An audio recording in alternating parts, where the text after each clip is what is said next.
Help my mom, they beat her. How a single dad. Navy SEAL mechanics saved the Millionaire CEO a parking garage. 3 armed men. A billionaire CEO bleeding on concrete. And the one man who could save her? The same mechanic she destroyed 2 years ago. This is the story of Sophia Grant and Ethan Ward, where betrayal, redemption, and love rose from the ashes of tragedy. Stay with me until the end, and comment what city you're watching from so I can see how far this story travels. What? The first thing Sophia Grant noticed was the silence. It shouldn't have been silent. Not at 9:47 p.m. in downtown Seattle, not in the executive parking garage beneath Grant Tech Industries' gleaming 40-story headquarters. There should have been the hum of ventilation systems, the distant echo of footsteps, the ambient noise of a building that never truly slept. But as Sophia's Louboutin heels clicked against the polished concrete floor, moving toward her midnight blue Bentley Continental, all she heard was the hollow rhythm of her own footsteps and the rapid beating of her heart. Something was wrong. She'd built an empire on instinct. That same instinct now screamed at her to run. Sophia's fingers tightened around her phone, thumb hovering over the security speed dial. Her other hand clutched her leather briefcase. Inside, documents that could destroy careers, end partnerships, reshape her entire company. The emergency board meeting had lasted 6 brutal hours. Charles Reynolds, her trusted vice president of operations, had finally been exposed. The evidence was damning: forged safety reports, bribes to inspectors, a paper trail of corruption that stretched back 5 years. And at the center of it all, a name she'd tried to forget: Ethan Ward. The mechanic she'd fired, the man she'd ruined, the whistleblower she'd ignored. Sophia's heels echoed louder now, faster. 30 feet to her car. 25. Her keyless entry should have unlocked the doors automatically, but the Bentley remained dark, unresponsive. She pressed the button on her key fob. Nothing. Again. Nothing. That's when she heard it, the scrape of shoes on concrete coming from behind the concrete support pillar to her right. Mrs. Grant. The voice was smooth, professional, terrifyingly calm. We need to talk. Sophia spun around. 3 men emerged from the shadows, fanning out in a practiced formation that spoke of military training or worse. They wore dark suits, crisp white shirts, no ties. The one who'd spoken, tall, silver-haired, with a jaw like carved granite, smiled at her. It was the kind of smile that never reached the eyes. I don't know who you are, Sophia said, forcing steel into her voice. But this building has cameras on every level. Security will be here in 30 seconds. No, they won't. Silverhair stepped closer. Your head of security, Marcus Chen? He's taking a very lucrative early retirement as we speak. The cameras on this level have been experiencing technical difficulties for the last 15 minutes. And your phone, he nodded toward her hand. Well, signal jammers are remarkably effective in concrete structures. Sophia glanced at her phone screen. No signal, no Wi-Fi, no connection to the world that existed just 3 floors above her head. What do you want? She hated how her voice wavered on the last word. You have something that belongs to our employer. Documents, evidence, things that could prove inconvenient. Silverhair's smile widened. We're here to ensure those documents disappear, along with anyone who's seen them. The 2 other men moved closer, boxing her in. One was shorter, built like a bulldog, with scarred knuckles that suggested he enjoyed his work.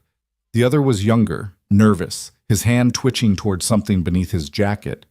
Sophia's mind raced. The documents were in her briefcase. Copies were in her home safe, digitally encrypted on her private server. Even if they took the physical evidence, even if they killed her, the truth would come out. Wouldn't it? Charles sent you, she said. It wasn't a question. Mr. Reynolds is a man who believes in tying up loose ends. You've become a very loose end, Mrs. Grant. Silverhair nodded to his companions. Gentlemen, make it quick, and make it look like a robbery gone wrong. They moved fast, but Sophia moved faster. 20 years of self-defense classes, private trainers, paranoia disguised as fitness routines. She swung her briefcase at the nearest man, the bulldog, connecting with his temple hard enough to stagger him. Then she ran. Not toward her car, That was a trap, a dead end.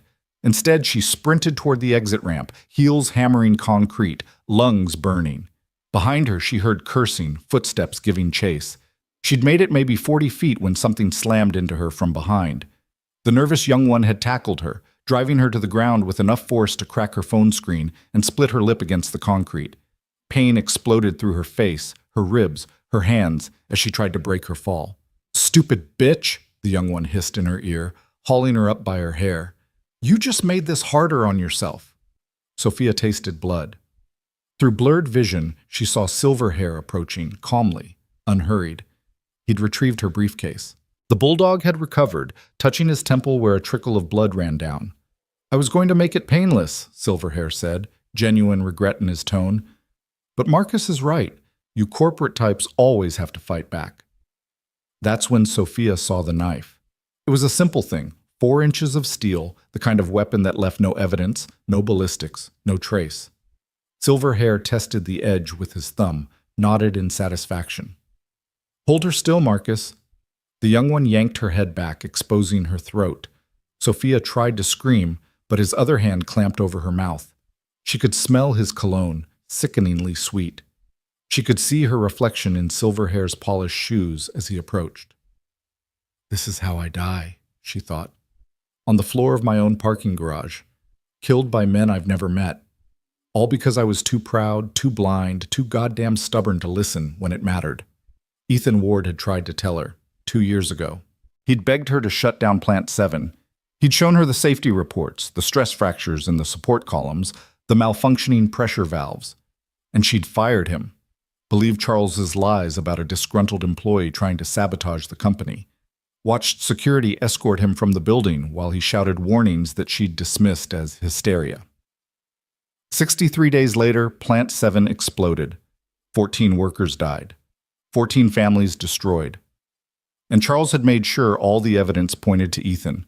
Faulty repairs, negligent maintenance, a paper trail that painted him as incompetent at best, criminally negligent at worst. Now, as Silverhair raised the knife, Sophia Grant finally understood the price of her blindness. The blade descended, and then the world exploded. Not literally, though it felt that way. One moment Silverhair was there, knife glinting under fluorescent lights. The next moment he was flying backward, slammed into a concrete pillar with enough force to crack ribs. The knife clattered away, spinning across the floor. Someone moved through the shadows. No, not someone.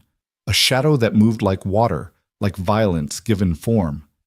The bulldog spun toward the threat, reaching for his weapon. He never made it. A hand caught his wrist, twisted, and the snap of breaking bone echoed through the garage like a gunshot. The bulldog's scream was cut short by an elbow to his throat, followed by a knee that lifted him off his feet and dumped him unconscious on the ground. 3 seconds. 2 men down. The young one, Marcus, released Sophia and fumbled for the gun under his jacket. "Don't move! Don't fucking move or I'll—" The shadow stepped into the light. Sophia's breath caught. She knew this man, knew the way he moved, economical and precise, knew the set of his shoulders, the worn leather jacket over a grease-stained Henley shirt, the calloused hands that now hung loose and ready at his sides. Knew the face that hadn't changed much in 2 years, still sharp-featured, still too young for the gray threading through his dark hair, still carrying the weight of someone who'd seen too much and survived anyway.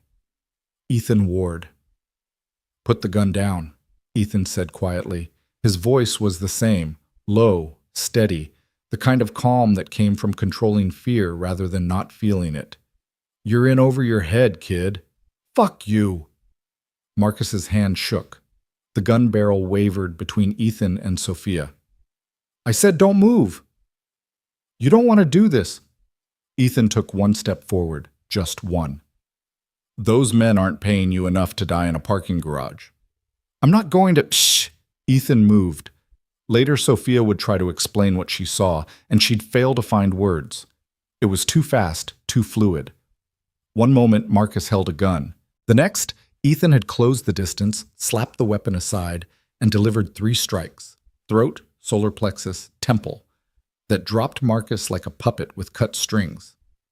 Silence returned to the parking garage. Ethan stood over the 3 unconscious men, breathing steady, unmarked by the violence he'd just dispensed.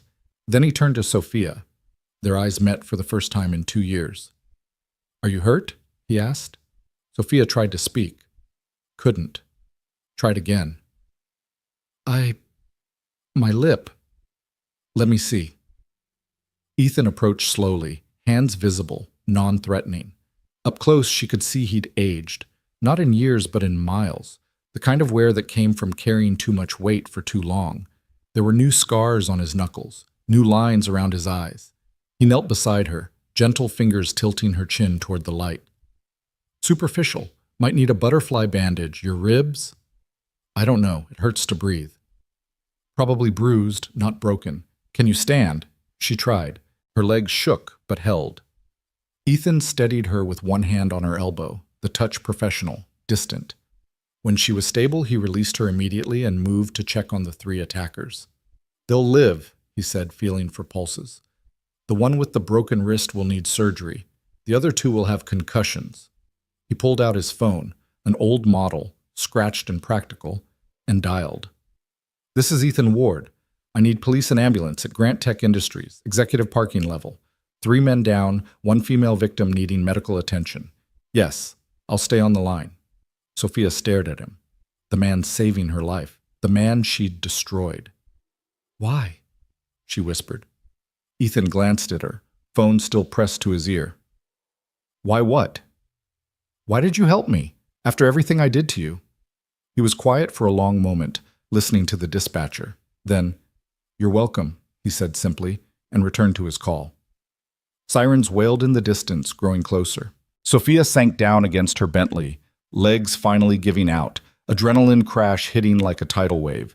She was shaking, hands, shoulders, everything. Her split lip throbbed. Her ribs screamed, but all she could think about was the impossible coincidence of Ethan Ward appearing exactly when she needed him most. "How?" she managed. "How were you here?" Ethan finished his call and pocketed his phone. He didn't look at her when he answered. "I work security for the building now, night shift, parking levels and loading docks. I saw you coming down on the camera feeds, saw 3 men following, recognized the setup from the military, standard 3-man kill team configuration, called it in and came running." "You work here? In this building?" "Been here 6 months, different name on the employee roster. Marcus Chen, your head of security, he's former Special Forces, recognized me from my SEAL days, kept it quiet, gave me a chance." Ethan finally met her eyes. "He's a good man. If Reynolds' people got to him tonight, they must have offered him something big, or threatened something bigger." The police arrived first. 2 patrol cars, lights flashing, 4 officers with hands on weapons until they assessed the scene. Then the ambulance. Then more police. Then security from upstairs, including Marcus Chen himself, limping, face bruised, but alive. "They jumped me in the stairwell," Marcus explained to the officers, voice tight with pain. 3 different guys, said if I didn't walk away they'd kill my daughter, showed me a picture of her at school. He looked at Sophia, genuine remorse in his eyes. "I'm sorry, Ms. Grant. I tried to stall them, tried to give security time to respond, but you did what any father would do," Sophia said quietly. "I understand." The paramedics wanted to take her to the hospital. She refused. Just bandaged her lip, checked her ribs, bruised, not broken, as Ethan had guessed, and cleared her for release. The police wanted statements. She gave one, clinical and precise, leaving out nothing. Ethan gave his, equally thorough, standing apart from her, separate. They didn't arrest the 3 attackers immediately, 2 unconscious. Instead, they cuffed them to gurneys and posted guards. Silverhair was identified as James Sullivan, former Force Recon Marine, current freelance security consultant, with a history of making problems disappear. The other 2 had similar backgrounds. The gun was unregistered, the knife was clean, professional, expensive, traceable back to Charles Reynolds, if the investigators were smart enough to follow the money. "Ms. Grant!" Detective Sarah Moreno approached, a sharp-eyed woman in her 40s with tired eyes and a patient demeanor.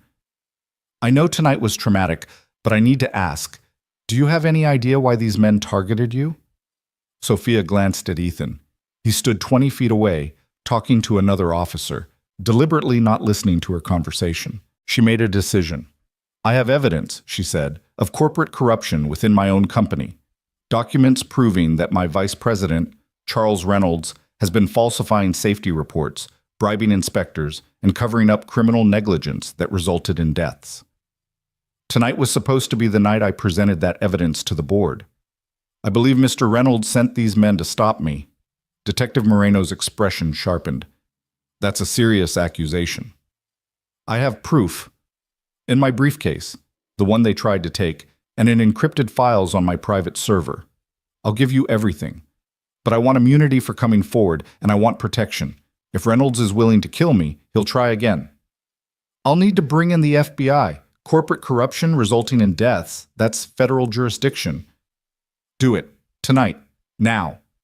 Sophia's hands had stopped shaking. Her voice was steady again, cold again. The adrenaline had burned away, leaving only the icy clarity she'd built her empire on. I want Charles Reynolds in handcuffs before sunrise. It took 3 hours. 3 hours of statements and photographs and evidence collection. 3 hours of FBI agents arriving, stern-faced and efficient, taking over the investigation from Seattle PD. 3 hours of Sophia sitting in her own conference room, still in her blood-stained blouse, split lip throbbing, walking federal investigators through 5 years of corruption. She showed them everything: forged inspection reports, bribes paid to city officials, internal memos where Charles had overruled safety concerns, and at the center of it all, Plant 7. Ethan Ward came to me 2 years ago, Sophia told Agent Victoria Chase, a no-nonsense woman with steel-gray hair and eyes that missed nothing. He was our lead safety mechanic. He'd found critical structural failures in our oldest manufacturing plant. He begged me to shut it down immediately, said it was a disaster waiting to happen. My vice president convinced me that Ward was exaggerating, trying to extort the company, angling for a promotion by manufacturing a crisis. And you believed him? Sophia met the agent's gaze. I believed what I wanted to believe. Charles Reynolds had been with me for 15 years. Ethan Ward was a mechanic I'd met twice. The decision should have been obvious. She paused. I made the wrong one. Agent Chase studied her. What happened next? I fired Ward. Had security escort him out. 63 days later, Plant 7 exploded during the night shift.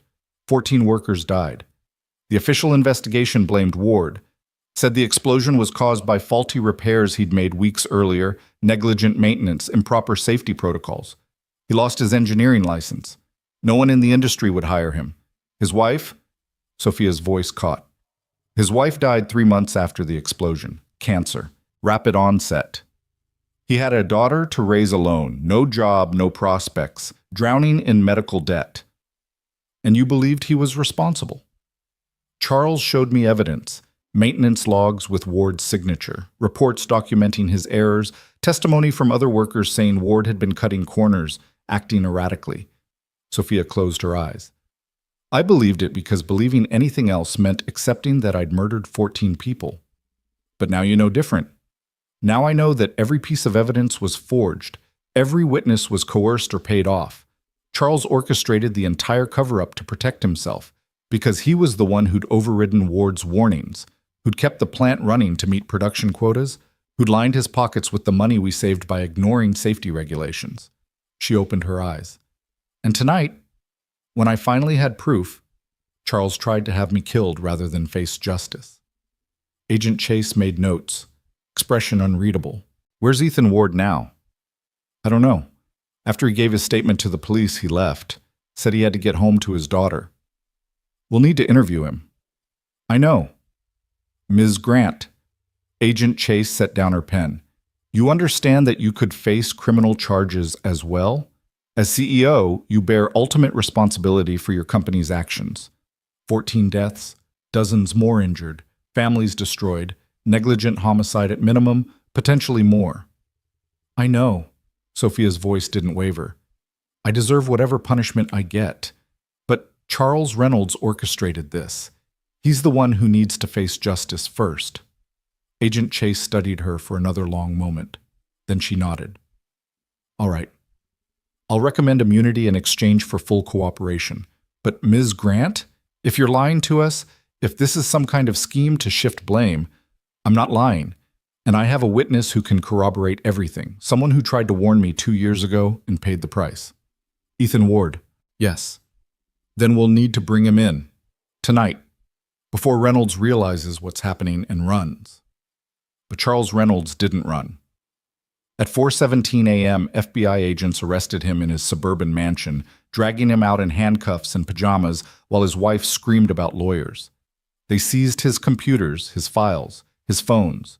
In his home safe, they found $4.7 million in cash, multiple passports, and a handwritten ledger documenting every bribe, every payoff, every dirty deal he'd made over 15 years. They also found a contract, signed, dated, paid in full, for the assassination of Sophia Grant. By 6 o'clock a.m., it was over. Charles Reynolds was in federal custody. The FBI had frozen his accounts, seized his assets, and begun unraveling his network of corruption. Sophia sat in her office, watching the sunrise paint Seattle's skyline in shades of gold and rose, and felt nothing at all. Numb. Empty. She'd spent 2 years believing a lie. 2 years letting an innocent man suffer while she prospered. 2 years. Her office door opened. Ethan Ward stood in the doorway, still wearing his grease-stained jacket, still looking like he hadn't slept. Behind him, Agent Chase nodded permission and stepped back. "Mr. Ward," Sophia said quietly, "thank you for coming." Ethan didn't enter. He stood at the threshold, one hand on the doorframe, like he was ready to bolt at any moment. "Agent Chase said you wanted to see me." "I did. I do." Sophia stood, wincing as her bruised ribs protested. "I owe you, God! I owe you everything. An apology, an explanation, compensation for what I did to you." "Stop." Ethan's voice was flat. "I didn't come here for an apology." "Then why did you come?" "Because Agent Chase said you had evidence that could clear my name. She said you'd testify that Reynolds forged the reports, that I tried to warn you, that I wasn't responsible for Plant 7. He met her eyes. "Was she telling the truth?" "Yes. Everything I told the FBI tonight, I'll say in court, under oath, every media outlet in the country.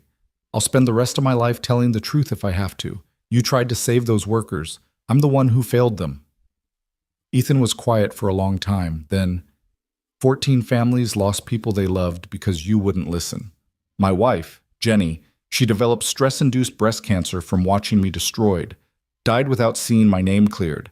My daughter Leah had to watch her father become the most hated man in Seattle. I lost my career, my savings, my reputation. His voice was still flat, emotionless, which somehow made it worse. "And you think an apology covers that?" "No." Sophia's throat tightened.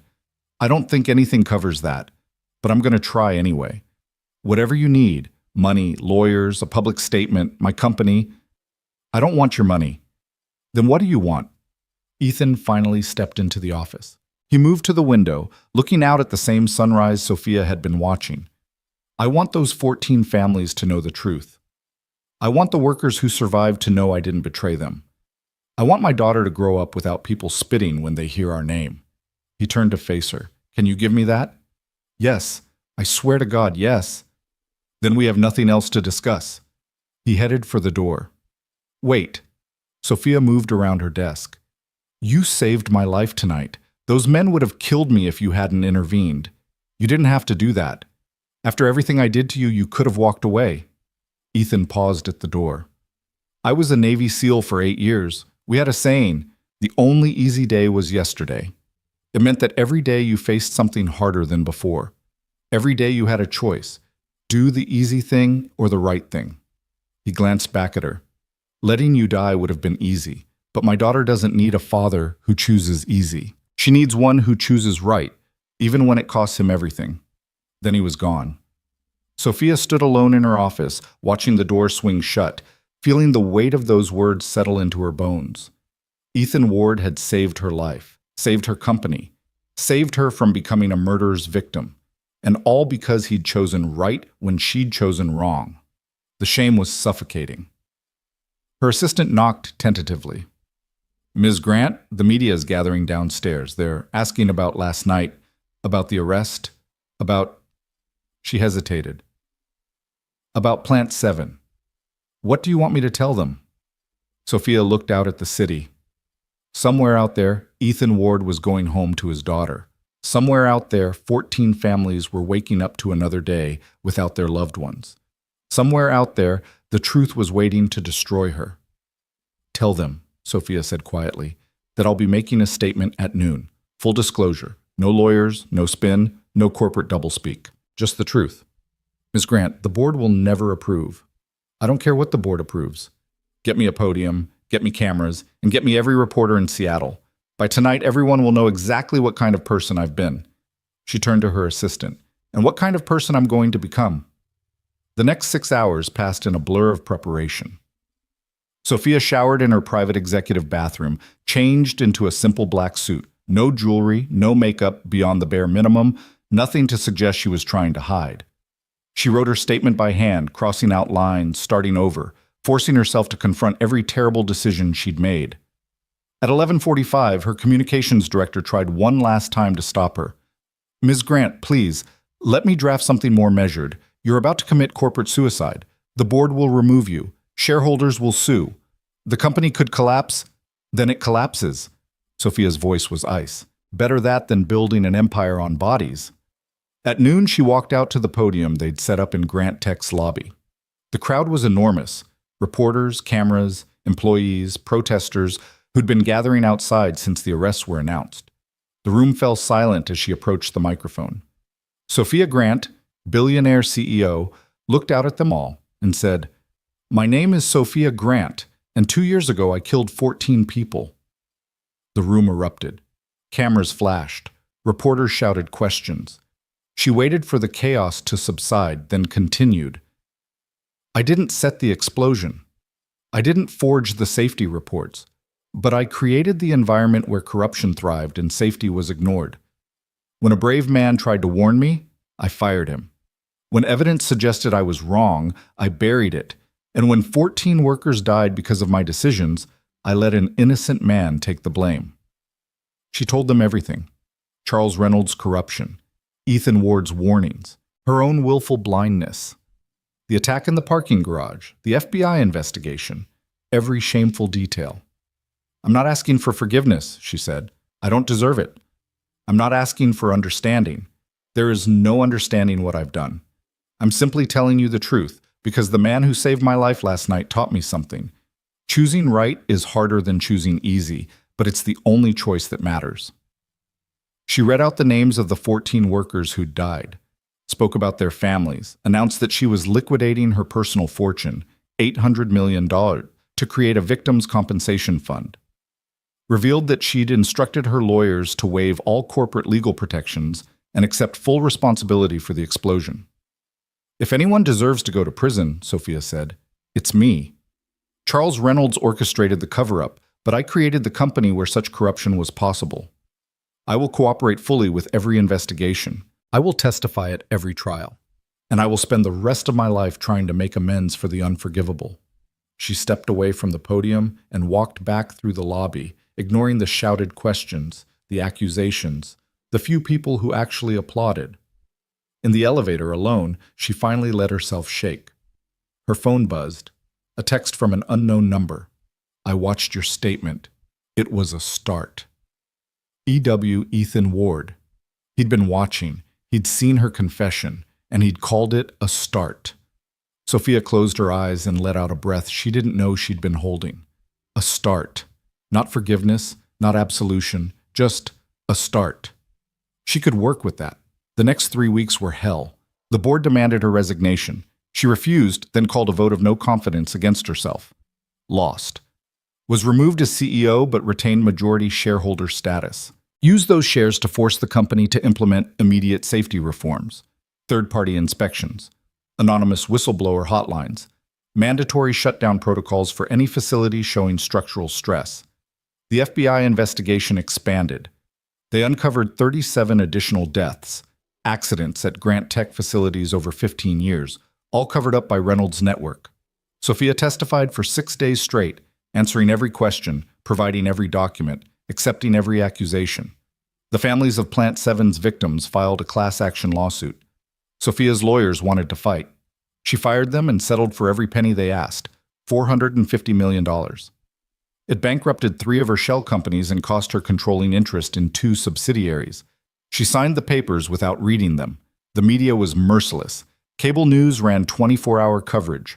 Corporate queen to killer CEO. Billionaire's confession rocks tech world. Grant's fall from grace.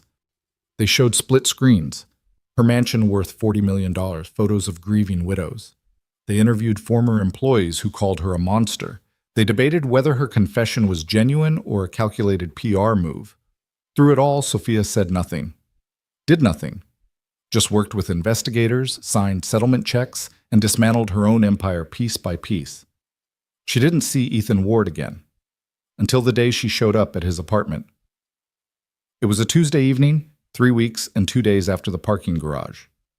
Sophia found his address through Marcus Chen, who'd been cleared of wrongdoing after FBI confirmed his daughter had been threatened. The apartment was in a rundown complex in South Seattle, the kind of place where paint peeled and stairs creaked and nobody made eye contact in the hallways. Sophia, still wearing her black suit, still trying to look like someone who deserved to breathe, knocked on Unit 3C. The door opened to reveal a little girl, maybe 9 years old, with dark hair and a ponytail and her father's gray eyes. "Hi," the girl said. "Are you selling something? Because Dad says we don't buy stuff from strangers." "Leah?" a voice called from inside. "Who is it?" "I don't know, some lady in a fancy suit." Ethan appeared behind his daughter, dish towel in hand, wearing jeans and a t-shirt with motor oil stains. When he saw Sophia, his expression went carefully neutral. "Ms. Grant," he said quietly, "this is unexpected. I'm sorry to show up unannounced. Sophia swallowed. "I needed to talk to you, in person." Leah looked between them, frowning. "Dad? Who is she?" "Someone from work, sweetheart. Go finish your homework." "But I want to know." "Homework, now." Leah rolled her eyes but obeyed, disappearing into the apartment with a dramatic sigh. Ethan stepped into the hallway, pulling the door mostly closed behind him. "You shouldn't be here," he said. "I know, but I've spent 3 weeks dismantling my company and my life, and I realized I never actually apologized. Not really. Not in person." Sophia forced herself to meet his eyes. "So I'm here to say, I'm sorry. I'm sorry for not listening when you tried to save those workers. I'm sorry for firing you. I'm sorry for believing Charles's lies and destroying your reputation. I'm sorry for your wife's death, for your daughter's suffering, for every terrible thing that happened because I chose ego over conscience. And I'm sorry that no amount of apologies will ever make it right." Ethan was quiet for a long moment. Then, "You're right. It won't." "I know. So why are you here?" "Because..." Sophia's voice cracked. She steadied it. "Because I need you to know that I see it now. The cost of my choices, the people I destroyed, the man you were before I ruined you. And I need you to know that every day for the rest of my life, I'm going to work to earn back even a fraction of what I destroyed." You can't earn it back." Ethan's voice was still flat, emotionless. "Those people are still dead. My wife is still gone. My daughter still had to watch her father become a pariah." "Then what do I do?" Sophia whispered. "How do I live with this?" "You figure it out. Same way I did." Ethan reached for his door handle. "Good night, Ms. Grant." "Wait, please." Sophia pulled an envelope from her purse. "This is the settlement from the victim's lawsuit. $450 million. I want to create a foundation, safety training, workplace reforms, compensation for families affected by corporate negligence. But I can't run it. I'm toxic. No one will trust anything with my name attached." She held out the envelope. "You could run it. You know what needs to change. You lived the cost of ignoring safety. Those families would trust you." Ethan stared at the envelope like it was a live snake. "You want me to take your money?" "I want you to take $450 million and use it to prevent what happened to you from happening to anyone else. I'll sign over full control, legal, financial, operational. You'd never have to see me or speak to me again. Just, please, don't let those 14 deaths mean nothing." "They already mean nothing. Throwing money at the problem doesn't bring them back." "No, but it might save the next 14, and the 14 after that." Sophia's hand shook, still holding the envelope. "You saved my life." Let me save someone else's, even if it's through you. Ethan looked at her for a long time. She could see the war in his eyes. Anger versus pragmatism, hatred versus hope. Finally, slowly, he took the envelope. "I'll think about it," he said. "That's all I ask." He turned to go back inside. Stopped. Didn't look back when he said, "That statement you gave, the confession, it was brave. It was the bare minimum. Maybe, but it was still brave." Then he was gone, door closing softly behind him. Sophia stood in the hallway, tears finally coming, and let herself cry for the first time since the parking garage. Ethan Ward thought about it for 3 days. 3 days of reading Sophia Grant's proposal. 3 days of researching workplace safety regulations and corporate reform laws. 3 days of arguing with himself about whether accepting her money made him complicit in her crimes or gave him the power to prevent future ones. On the 4th day, he called her. "I have conditions," he said. "Name them." "First, I run everything. You have zero input. You don't attend meetings. You don't appear in photos. You don't get to feel good about yourself by watching me do this work." "Agreed." "Second, the foundation is named after the victims, not you. Every dollar spent comes with an explanation of why it's needed, because Grant Tech prioritized profits over people and 14 workers paid with their lives." "Agreed." "Third, I want full access to all Grant Tech safety records. Every facility, every inspection, every report. If there are more cover-ups, more dangers, I'm going to expose them, even if it destroys what's left of your company." Sophia was quiet for a moment, then, "Agreed. I'll have my lawyers draw up the paperwork. You'll have complete autonomy, complete transparency, and complete protection from any liability or blowback." "When can we start?" "Tomorrow. I've already secured a building, a warehouse space in Georgetown, near the old plant. It needs work, but it's yours. No strings attached." Ethan closed his eyes. The old plant, where 14 people had died because she wouldn't listen. Now she was giving him a building half a mile away to make sure it never happened again.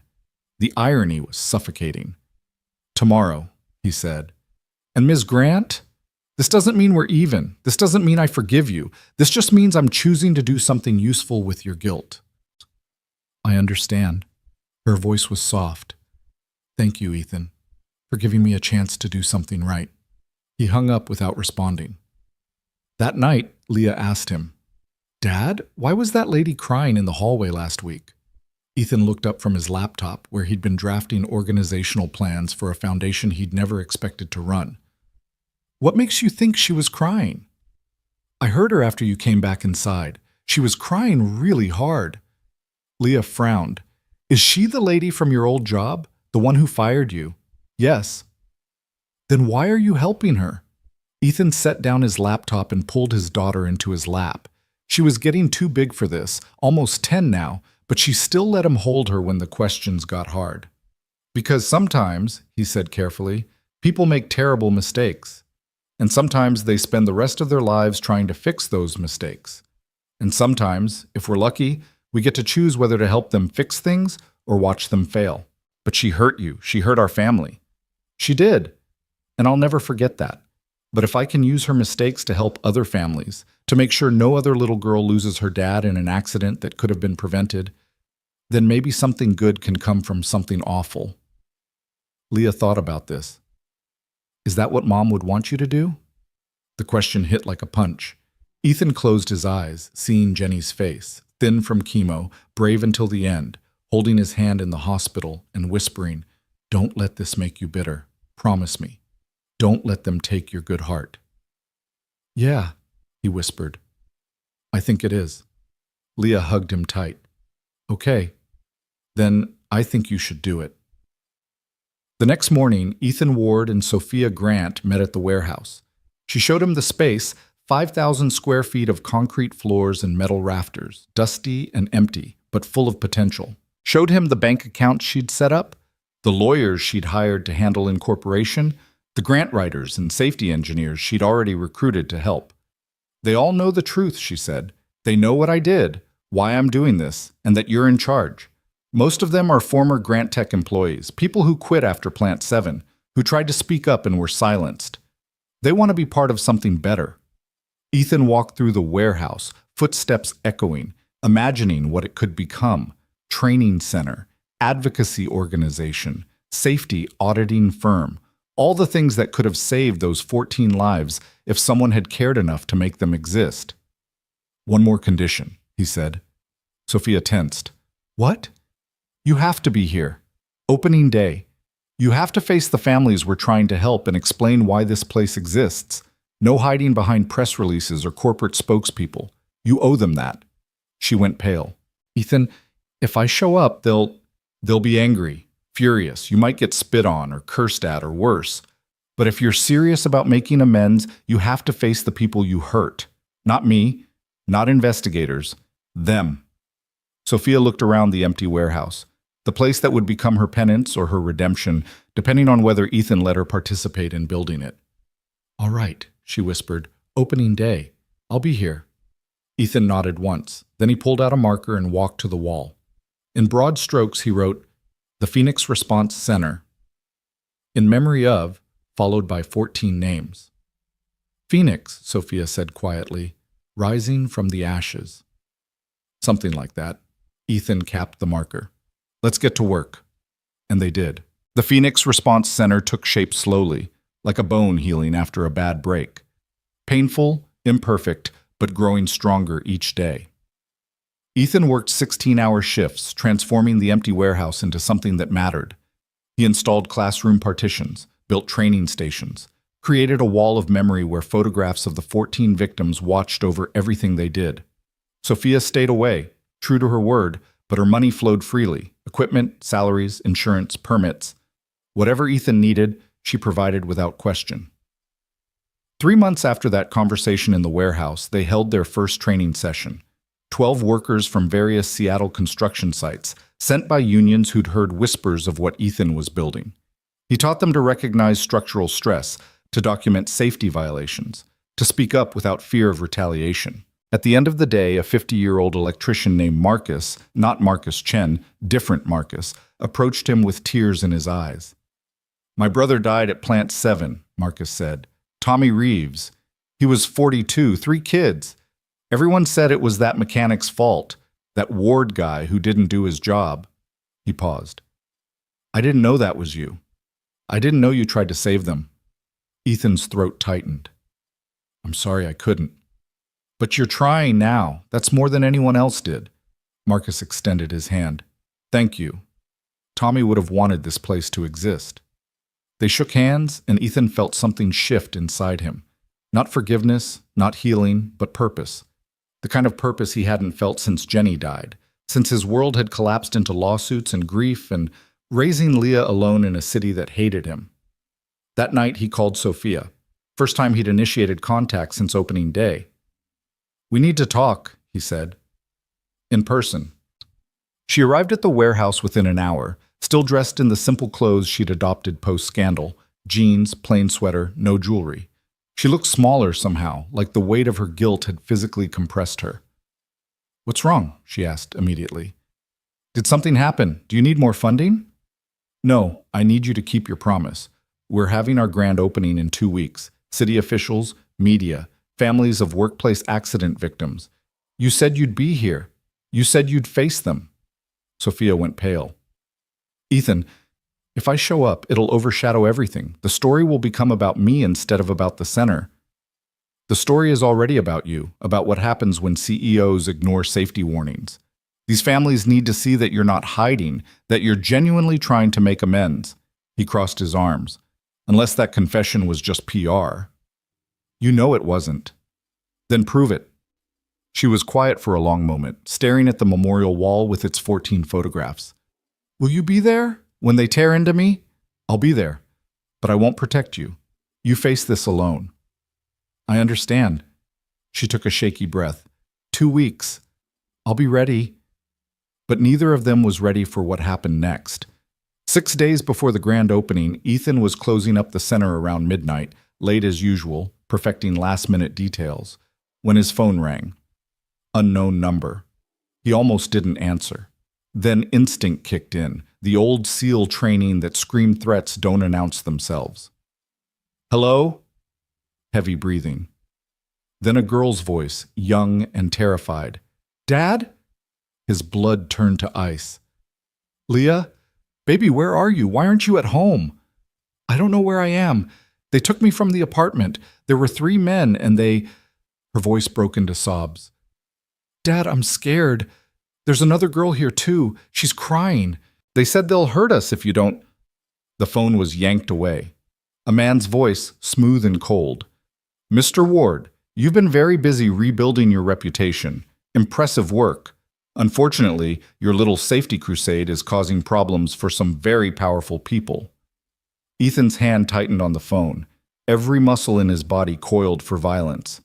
If you hurt my daughter, then you'll what? Hunt us down? Kill us? We both know you're not that person anymore. The voice chuckled. But let's not get dramatic. This is simple business. You have evidence, documents, testimonies, recordings, proving that Grant Tech's corruption went beyond Charles Reynolds. Evidence that would implicate city officials, union bosses, construction firms. We want that evidence destroyed. I don't have anything like that. Don't lie. We know Sophia Grant gave you access to everything. We know you've been digging through 15 years of safety violations. We know you found the names. A pause. Destroy the evidence. Shut down the center. Disappear. Do that and your daughter comes home safe. Let me talk to her again. You have 48 hours. We'll send instructions. The line went dead. Ethan stood frozen. Phone still pressed to his ear, mind racing through 100 scenarios, all of them ending with Leah hurt or dead if he made the wrong move. He'd survived 8 years as a Navy SEAL, countless missions where one mistake meant death. But this was different. This was his daughter. This was the only good thing left in his shattered world. He called Sophia. She answered on the first ring, voice thick with sleep. Ethan, what's wrong? They took Leah. His voice was steady despite the panic screaming in his skull. Kidnapped her from my apartment. They're demanding I destroy all the evidence we've collected and shut down the center. He heard her sharp intake of breath. Oh God. Ethan, I'm so sorry. This is my fault. If I hadn't dragged you into this, no time for that. Do you have a daughter? What? Yes. Emma. She's 12, lives with her father, my ex-husband. Why? Call him. Now. Make sure she's safe. Ethan, what are you... Just do it. The edge in his voice cut through her confusion. He heard rustling, frantic dialing, then Sophia's voice rising in panic. David? David, is Emma there? Check her room, right now. I don't care if she's sleeping. Check her... A pause. Then a sound that made Ethan's heart sink. A broken animal sound of pure terror. She's gone. Oh God, she's gone. Her window's open and there's blood on the sill and... Sophia, listen to me. Breathe. Ethan forced his own panic down, locked it away where it couldn't help. Are you at home? Yes. Stay there. Lock your doors. I'm coming to you. But Leah, they took both girls. This isn't just about me anymore. They're using our daughters as leverage against both of us. He was already moving, grabbing his keys, his old service weapon from the lockbox he'd sworn he'd never open again. We're going to get them back. I promise you. But I need you to stay calm and stay safe until I get there. 20 minutes later, Ethan pulled up to Sophia's mansion. Not the $40 million estate she'd sold, but a smaller home in a gated community, the kind of place she'd downsized to after liquidating her fortune. He found her in the driveway, still in pajamas, talking to police officers who looked skeptical. Ma'am, your ex-husband says there's been ongoing custody disputes. Are you sure this isn't just your daughter staying at a friend's house without permission? There was blood on her windowsill, Sophia's voice cracked. Please, you have to believe me. Someone took my daughter. The officer exchanged glances with his partner. We'll file a report, but without evidence of forced entry or a ransom demand. I have evidence. Ethan stepped forward, showing his phone. They called me.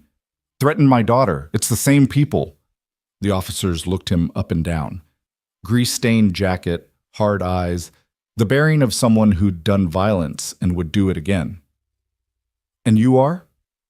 Ethan Ward, former Navy SEAL. I work with Ms. Grant on workplace safety reform. He met their skeptical gazes.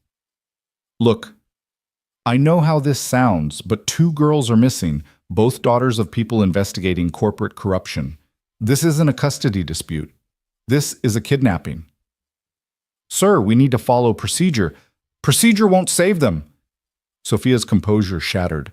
Please. My daughter is 12 years old. She's terrified. She looked at Ethan, desperate. Tell them. Tell them about Plant 7, about Charles Reynolds, about all of it. So Ethan did.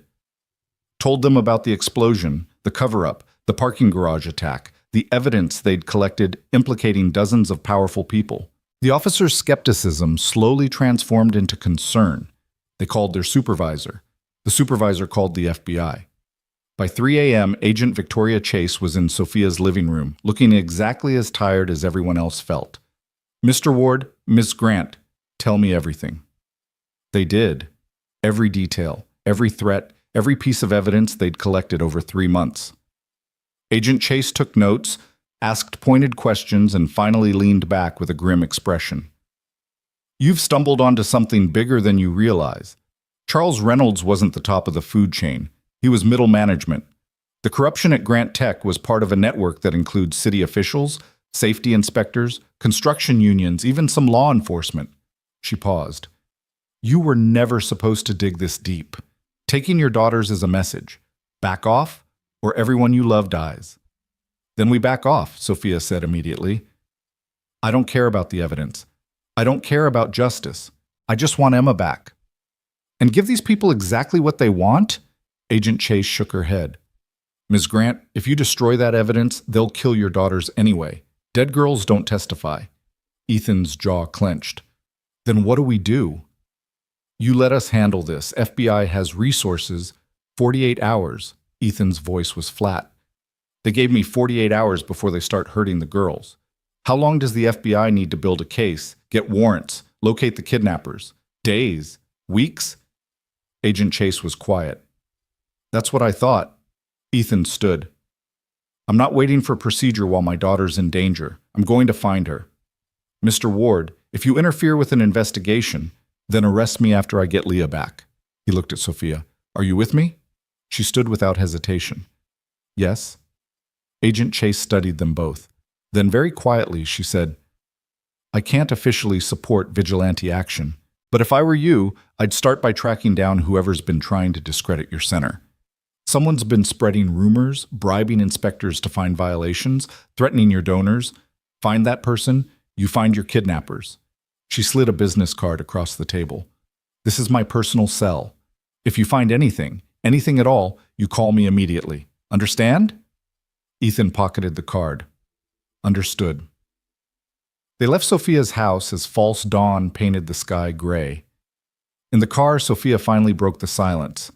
I don't understand. Why take Emma? She has nothing to do with the center. She doesn't even live with me. Because they wanted leverage on both of us. Ethan's hands were white-knuckled on the steering wheel. Taking just Leah puts pressure on me. Taking both girls forces us to work together, or turn on each other. I would never. They don't know that. They're counting on us being strangers, enemies even, too busy blaming each other to fight back. Then he glanced at her. But they made a mistake. What mistake? They think I'm just a mechanic, a washed-up SEAL who lost his edge. His voice went cold, deadly. They're about to learn different. They went to the center first.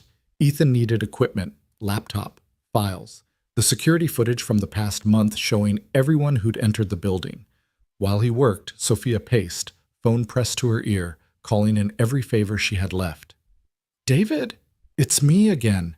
I need you to check Emma's computer, her phone records, her social media. See if anyone new contacted her recently. I don't care if it feels invasive. Our daughter's been kidnapped. Yes, I'm sure. The FBI is involved. Just do it. She hung up, looked at Ethan. Her father thinks I'm crazy. He thinks this is some elaborate scheme to get custody. Let him think whatever he wants. Did he check her devices? He's doing it now. Ethan's laptop beeped. Got something. 3 days ago, someone hacked our security system, disabled the cameras for exactly 90 seconds, just long enough to plant a listening device in my office. He pulled up the footage, enhanced the image. See that? White van, no plates, pulls up during the blind spot. Can you trace it? Van's a rental, paid in cash, but he zoomed in on the driver's reflection in a window. That's Dennis Crawford. Used to be a safety inspector for the city. I found his name in the files. He took bribes from Grant Tech for years, signed off on faulty inspections. If he planted the bug, he heard everything we've been planning for the opening and knew exactly how to hurt us. Ethan stood. We need to find Crawford, now. Sophia's phone rang. Her ex-husband. David? Did you? She listened, face going pale. Send me the screenshot, right now. She looked at Ethan. Emma was contacted through Instagram 3 weeks ago. Someone claiming to be a talent scout for a modeling agency. They arranged a meeting. Let me guess. The meeting was supposed to be today. Tomorrow. But the account's deleted now. David's trying to recover the messages. Ethan's mind raced. They've been planning this for weeks. Researching our families, finding vulnerabilities, setting traps. This isn't some panicked response to the center. It's a coordinated operation. Then how do we fight it? Same way I fought in the SEALs. We adapt, we improvise, we hit back twice as hard as they hit us. He grabbed his jacket. Dennis Crawford lives in Ballard. We start there. They drove north through morning traffic, Sophia silent and terrified beside him. Ethan kept his eyes on the road, but his mind was in that apartment, seeing Leah's room, the window that must have been pried open, his daughter dragged into the darkness while he worked late at the center. It's not your fault, Sophia said quietly, reading his thoughts. You couldn't have known. I should have. I was a SEAL. I was trained to spot threats, to protect people. But I got so focused on the center, on building something good, that I forgot the most important thing I had to protect. You were trying to save other people's children. That's not a failure. It is if I lose my own daughter in the process. His voice cracked. She's all I have left, Sophia. After Jenny died, after everything fell apart, Leah was the only reason I kept breathing. If they hurt her, they won't. We won't let them. He looked at her, this woman who'd destroyed his life and was now risking her own daughter to help him save his. The complexity was suffocating. Why? He asked. Why are you helping me? You could call the FBI, let them handle it, keep yourself safe. Because this is my fault. All of it. If I hadn't been so blind, so arrogant, none of this would have happened. Those 14 workers would be alive. Reynolds would never have built his empire of corruption. Our daughters would be safe in their beds. She met his eyes. I can't undo the past, but I can fight like hell to protect the future. They found Dennis Crawford's house at 7:15 a.m. Small bungalow, unkempt yard, a pickup truck in the driveway that had seen better decades. Ethan parked down the street, watching. What's the plan? Sophia whispered. I'm going to knock on his door and ask politely where my daughter is. And if he doesn't tell you? Ethan's expression went cold. Then I'll ask him politely. He approached the house alone, leaving Sophia in the car with instructions to call 911 if things went sideways. Knocked on the door. Waited. Knocked again, harder. The door opened to reveal a man in his 60s, unshaven, wearing a bathrobe that had seen better days. Dennis Crawford squinted at him. Yeah? What do you want? Information. Ethan's voice was calm. About a kidnapping. Crawford's expression flickered. Surprise, then fear, then false confusion. I don't know what you're talking about. Yes, you do. 3 days ago, you planted a listening device in the Phoenix Response Center. You've been feeding information to people who want that center shut down. And last night, those same people kidnapped 2 girls. Ethan stepped closer. I'm going to ask you once nicely. Where are they? I don't know anything about a kidnapping. You're crazy. Crawford tried to close the door. Ethan's hand shot out, catching it. I was a Navy SEAL for 8 years. I've interrogated enemy combatants in 7 countries. I know how to tell when someone's lying. He pushed the door open, forcing Crawford back. Where are they? Get out of my house or I'm calling the cops. Please do. I'd love to explain to the police why you planted surveillance equipment in my office. Ethan closed the door behind him, trapping Crawford in his own living room. But that would take time. Time my daughter doesn't have. So we're going to skip the games and get to the truth. Crawford stumbled backward, tripped over a coffee table, landed hard on his couch. Okay, Jesus, I did plant the bug. But I don't know about any kidnapping, I swear. They just paid me to listen in on your meetings, report back what you were planning. Who's they? I don't know names, just a phone number. They'd call, tell me what to do, wire money to an offshore account. Crawford was sweating now, terrified. I'm just a middleman, man. I don't know anything about the big picture. Ethan pulled out his phone, showed Crawford a picture of Leah.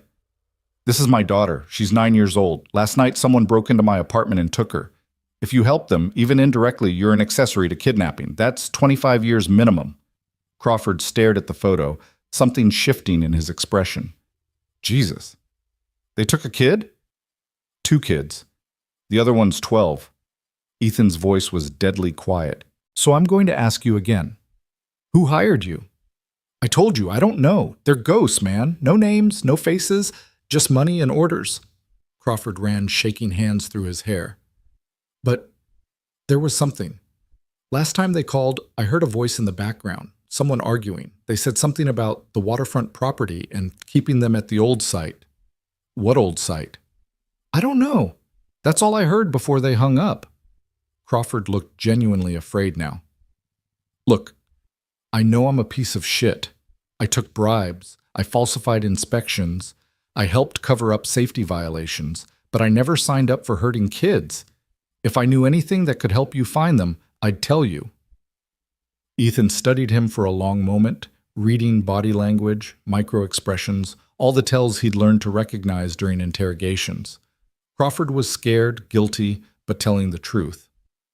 The waterfront property, Ethan repeated. Grant Tech owned several waterfront locations. Which one?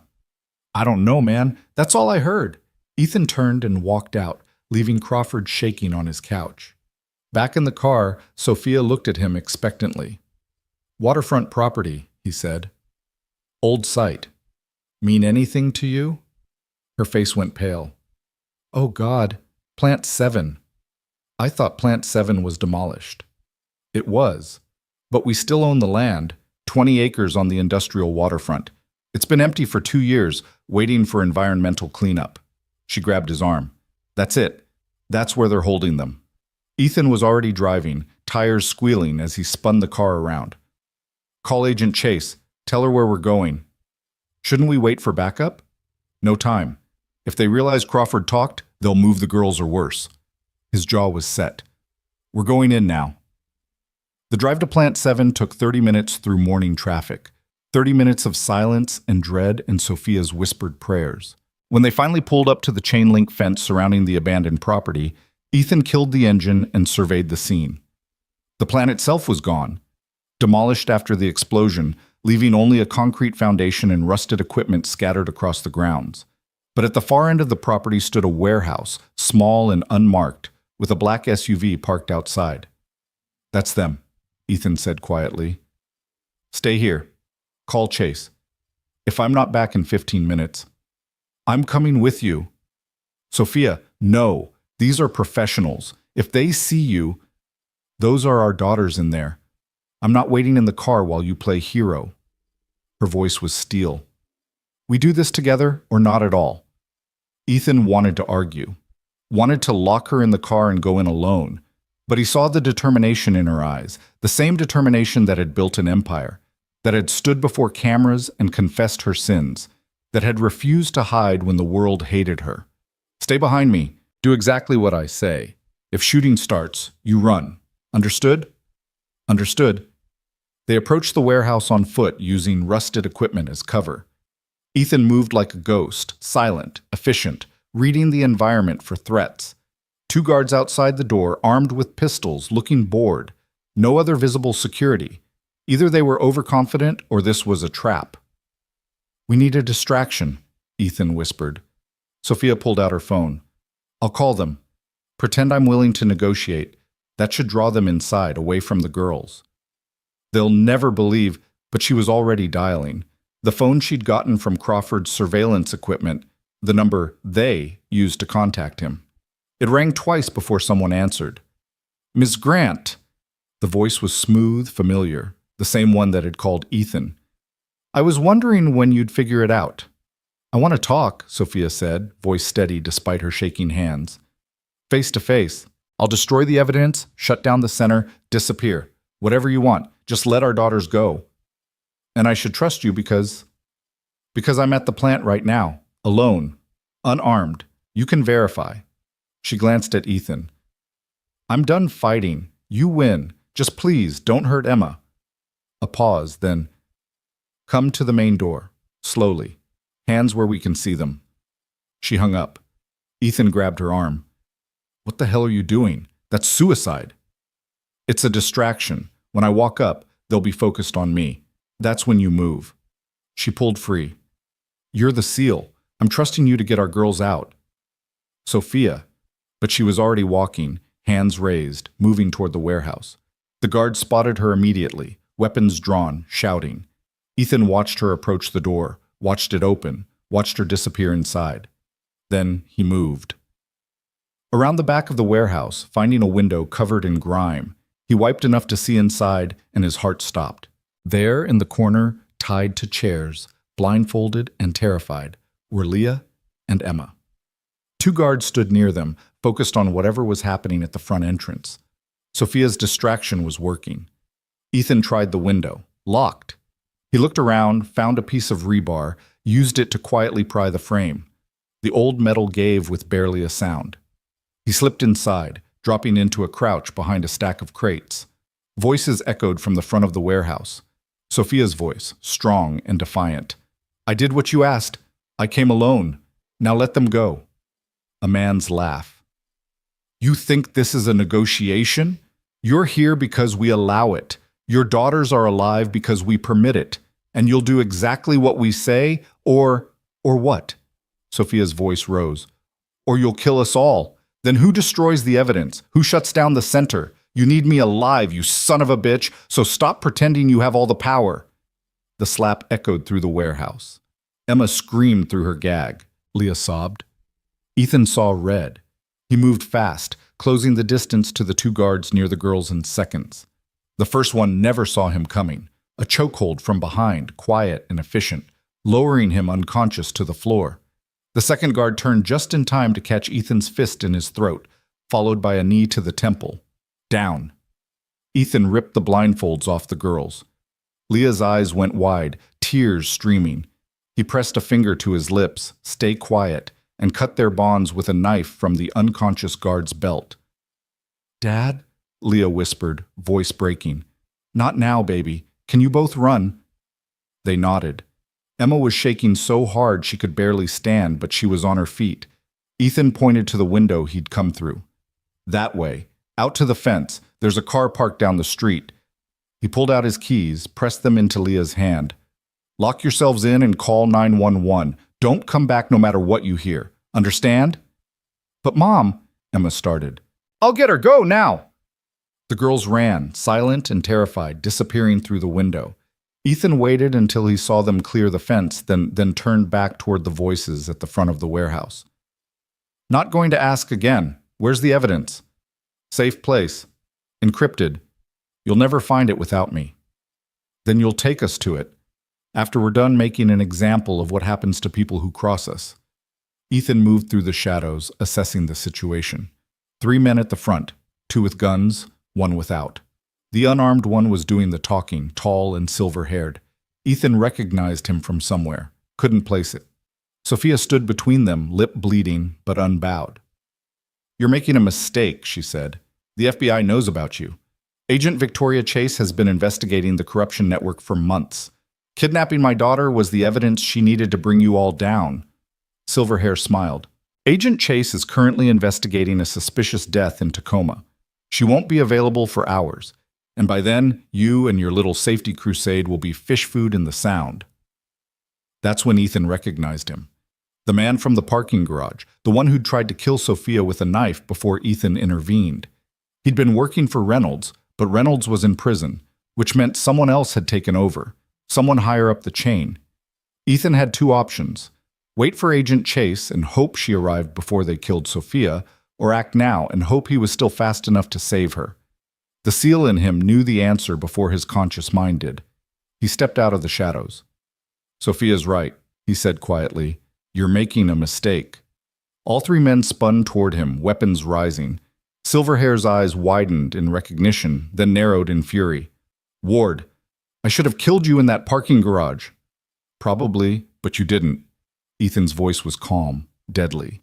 Now you've got a choice. Walk away or go down fighting. Either way, those girls are gone. They're safe. And the evidence you're so worried about? Already in FBI hands. You lost. It was a bluff, the girls were safe, but the evidence was still at the center. But Silverhair didn't know that. Ethan watched doubt flicker across his face. He's lying, one of the gunmen said. The girls are right behind. He turned, saw the empty chairs. Shit, they're gone. Find them, Silverhair snapped. Now!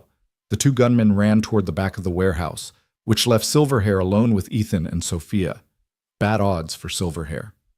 He seemed to realize it, reaching for a weapon hidden under his jacket. Ethan moved first, closed the distance in 3 strides, caught Silverhair's wrist before the gun cleared leather, twisted hard enough to break bone. The weapon clattered to the floor. Silverhair screamed, threw a wild punch with his left hand. Ethan blocked, countered with strikes to the solar plexus and jaw, and Silverhair went down hard. Sophia, run! Ethan shouted. But she was already moving, not toward the exit, but toward the fallen gun. She picked it up, hands shaking, pointing it at Silverhair as he tried to rise. Don't move, she said. I mean it. Don't you dare move. You won't shoot, Silverhair gasped, clutching his broken wrist. You're not a killer, Ms. Grant. You're a CEO playing at redemption. You're right. I'm not a killer. Sophia's finger moved to the trigger. But I'm a mother, and you tried to hurt my daughter. The gunshot echoed through the warehouse. Sophia had aimed low. Hit Silverhair in the thigh, non-lethal, but incapacitating. He screamed, collapsing, blood pooling beneath him. She lowered the gun, staring at it like she couldn't believe what she'd just done. Ethan heard boots pounding concrete, the 2 guards coming back. He grabbed Sophia's arm, pulled her toward the exit. Time to go. They ran, bursting through the front door into morning sunlight, across the abandoned plant grounds toward the fence. Behind them, gunfire erupted, bullets sparking off rusted metal, thudding into dirt. Ethan shielded Sophia with his body, feeling the hot whistle of rounds passing inches away. They hit the fence at full sprint, scrambling over chain link while more shots rang out. Ethan's jacket caught, tore. Sophia's hand slipped, and she nearly fell. He caught her, hauled her up and over, and they dropped to the other side just as a bullet punched through the fence where her head had been. They ran to the car where Leah and Emma huddled in the back seat. Ethan dove into the driver's seat, started the engine, and floored it.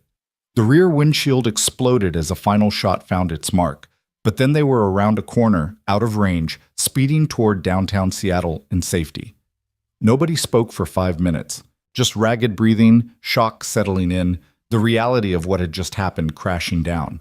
Finally, Sophia turned around in her seat to look at the girls. Emma? Baby, are you okay?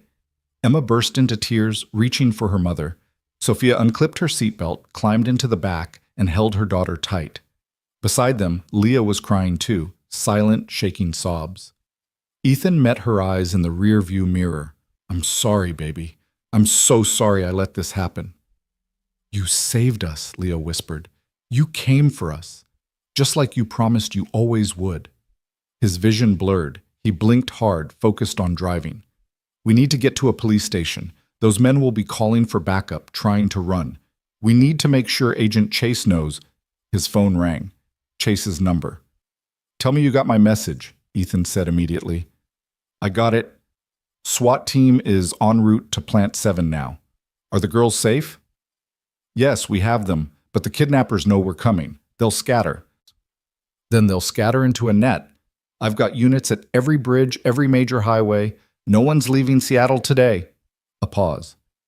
Mr. Ward, Ms. Grant, what you did was incredibly stupid and incredibly brave. Meet me at FBI headquarters. We'll need full statements. Understood. We're coming in now. He hung up. In the back seat, Sophia was still holding Emma, whispering reassurances, checking her for injuries. Emma's wrists were raw from the ropes, her face pale with shock, but she was alive. She was safe. Thank you, Sophia said to Ethan, voice thick with emotion. If you hadn't come, you came too. You walked into that warehouse knowing they'd probably kill you. That was the bravest thing I've ever seen.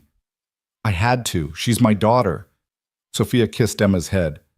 I'd walk into hell for her. I know. Ethan glanced at Leah in the mirror again. That's what it means to be a parent. You do whatever it takes. They spent the next 6 hours at FBI headquarters, giving statements, identifying suspects, walking investigators through every detail of the kidnapping and rescue. Agent Chase worked tirelessly, coordinating with SWAT teams, analyzing evidence, building an airtight case. By late afternoon, she had good news. We got them, she said, walking into the conference room where Ethan and Sophia waited.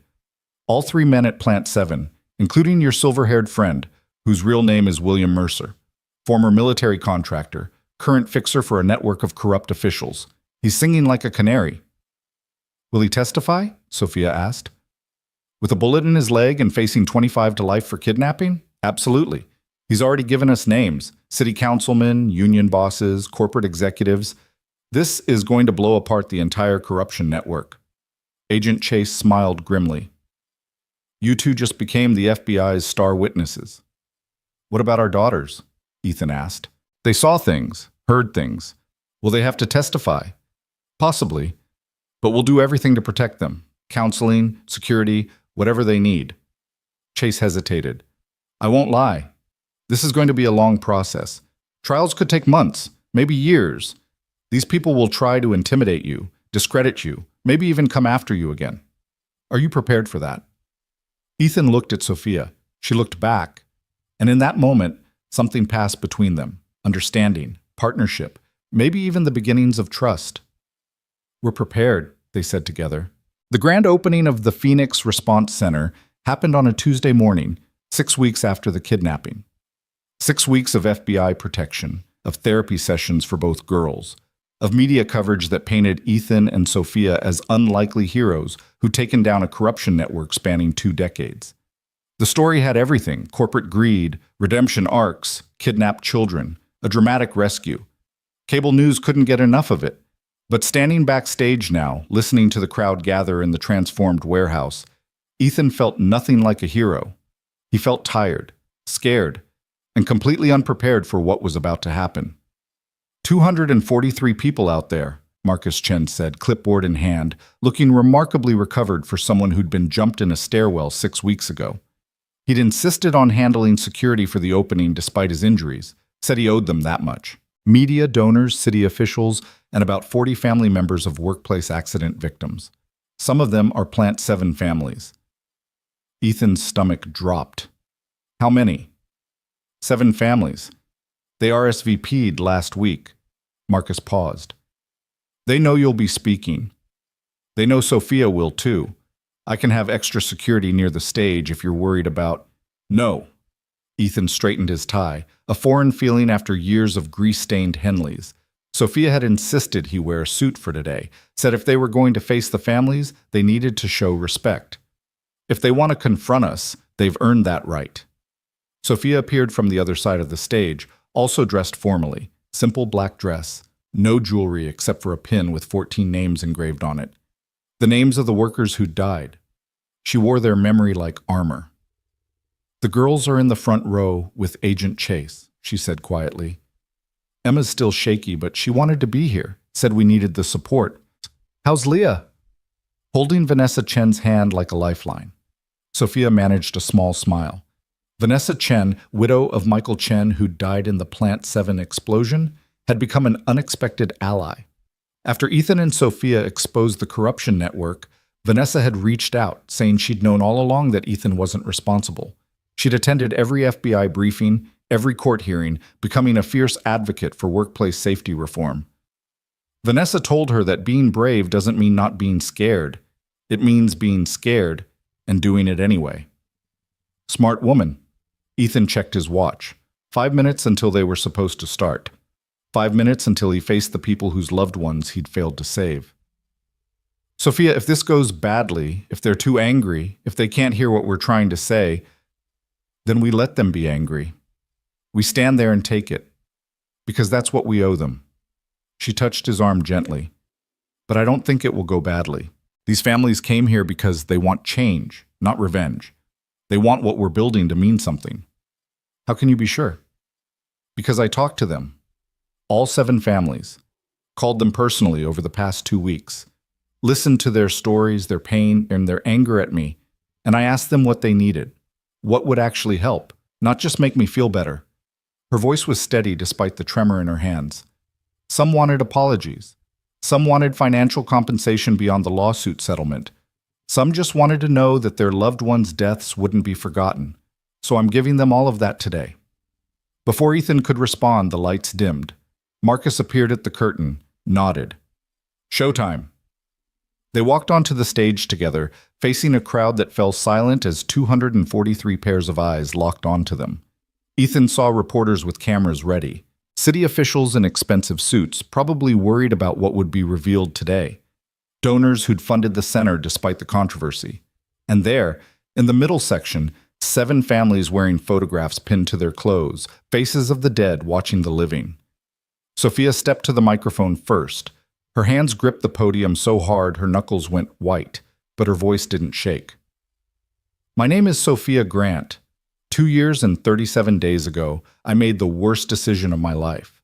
I was told that one of my facilities was unsafe, that workers were in danger, that an explosion was inevitable if we didn't shut down immediately. And I chose profit over people. I chose my ego over evidence. I chose to fire the man who tried to warn me rather than admit I'd made a mistake. She paused, looking directly at the families wearing photographs. 63 days later, 14 people died because of that choice. 14 fathers, sons, brothers, husbands. 14 people who went to work that day trusting that their employer valued their lives. I betrayed that trust. I destroyed families, and I let an innocent man take the blame because facing my own guilt was too painful. A woman in the audience stood up. She was in her 50s, wearing a photograph of a young man with a bright smile. That was my son, Daniel Martinez. He was 26. He had a daughter who was 3 months old when he died. She's 2.5 now, and she'll never remember her father because of you. The room held its breath. Sophia didn't look away, didn't defend herself. Mrs. Martinez, I know. I've thought about Daniel every day since the explosion. I've thought about his daughter growing up without him, and I know that nothing I say or do will bring him back. But I want you to know that this center exists because of Daniel, because of all 14 men who died. They're the reason I'm trying to change how we think about workplace safety. Mrs. Martinez's hands shook. My son died alone in that explosion, trapped in the rubble for 6 hours before they found his body. The last thing he did was send me a text saying he loved me, and he was scared. Do you know what that's like? Reading your child's final words? No. Sophia's voice broke. I can't imagine that pain, but I can tell you that 6 weeks ago, my daughter was kidnapped by people trying to stop this center from opening. For 6 hours, I didn't know if she was alive or dead. For 6 hours, I lived with the possibility that I'd never see her again. And in those 6 hours, I finally understood what I'd done to you, what I'd taken from you. That terror, that helplessness. You've lived with it for 2 years because of me. Mrs. Martinez sat down slowly, tears streaming. Another person stood, an older man with a photograph of someone who looked like him, maybe 40 years old. My brother, Thomas Reeves, the electrician. He was supposed to retire in 3 months. He and his wife were going to travel, see the country, finally relax after 40 years of hard work. The man's voice was rough with grief.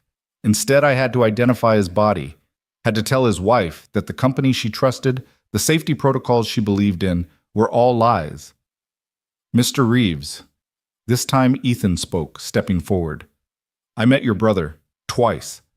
Once during a routine safety inspection, and once when he pulled me aside to tell me about pressure valve irregularities he'd noticed.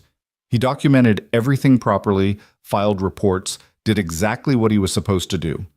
And I took those reports to management, begged them to investigate. They ignored him. They ignored me. And then they fired me for being too persistent. The man stared at Ethan. Your ward, the mechanic they blamed. Yes, sir. I tried to save your brother. I tried to save all of them. I failed. But you tried. That's more than she did. He gestured at Sophia. You fought for them. She destroyed you for it. She did. And I spent 2 years hating her for it. But hate doesn't bring them back. It doesn't make workplaces safer. It doesn't prevent the next explosion, the next tragedy, the next family destroyed. Ethan's voice was steady now, finding strength in the truth. So I made a choice. I could spend the rest of my life bitter and angry, or I could use what happened to me, what happened to your brother, to create something that actually protects workers. This center is that choice. A third person stood, a woman in her 30s with 2 small children clinging to her legs. My husband, Robert Kim. He was 34. These are his daughters. They were 4 and 6 when he died. They still ask when Daddy's coming home. Her voice was hollow. How does this center bring my husband back? How does it help my daughters grow up without a father? Sophia left the podium, walked down the steps, and approached the woman directly. Security tensed, but Sophia waved them back. She knelt in front of the 2 girls, eye level with them. Hi, I'm Sophia. What are your names? The older girl whispered, Jessica. And I'm Amy, the younger one said, less shy. Jessica and Amy. Those are beautiful names. Sophia's eyes were bright with unshed tears. Your daddy was a hero. Did you know that? He worked hard every day to help build things that people needed. And he was brave and kind and loved you very much. Mommy says he's in heaven, Amy said. I believe that too. And I believe he's watching over you right now, making sure you're safe and happy. Sophia looked up at their mother. Mrs. Kim, I can't bring Robert back. I can't give your daughters their father. But I can promise you this. Every person who walks through the doors of this center will learn Robert's story. They'll see his picture on our memorial wall. They'll understand that workplace safety isn't about regulations and inspections. It's about fathers coming home to their daughters. And if we can save even one family from the pain you've endured, then Robert's death will mean something. Mrs. Kim was crying now, silent tears that she didn't wipe away. Do you mean that? Or is this just publicity? I mean it with everything I am, and I'm backing it up with money, resources, and the rest of my life. Sophia stood, addressed the entire crowd now. I've liquidated my personal fortune, $800 million, to fund this center and compensate victims' families. I've lost my position as CEO, lost most of my company, lost everything I spent 20 years building. Some people think that's punishment enough. I don't. Because my daughter is still alive. My family is still intact. I get to wake up every morning and make choices. Those 14 men don't have that anymore. So this isn't punishment, it's penance. And I'll spend every day I have left trying to earn back even a fraction of the trust I destroyed. The room was silent for a long moment. Then Mrs. Martinez stood again. I don't forgive you, she said clearly. I can't. My son is gone forever, and no amount of money or centers or speeches will change that. But she looked at the memorial wall with its 14 photographs. But I don't want Daniel's death to be meaningless. I don't want other mothers to lose their sons the way I lost mine. So if this place can prevent that, if it can actually make a difference, then I'll support it. Not for you, for the next Daniel Martinez who deserves to come home safe. One by one, the other family members stood.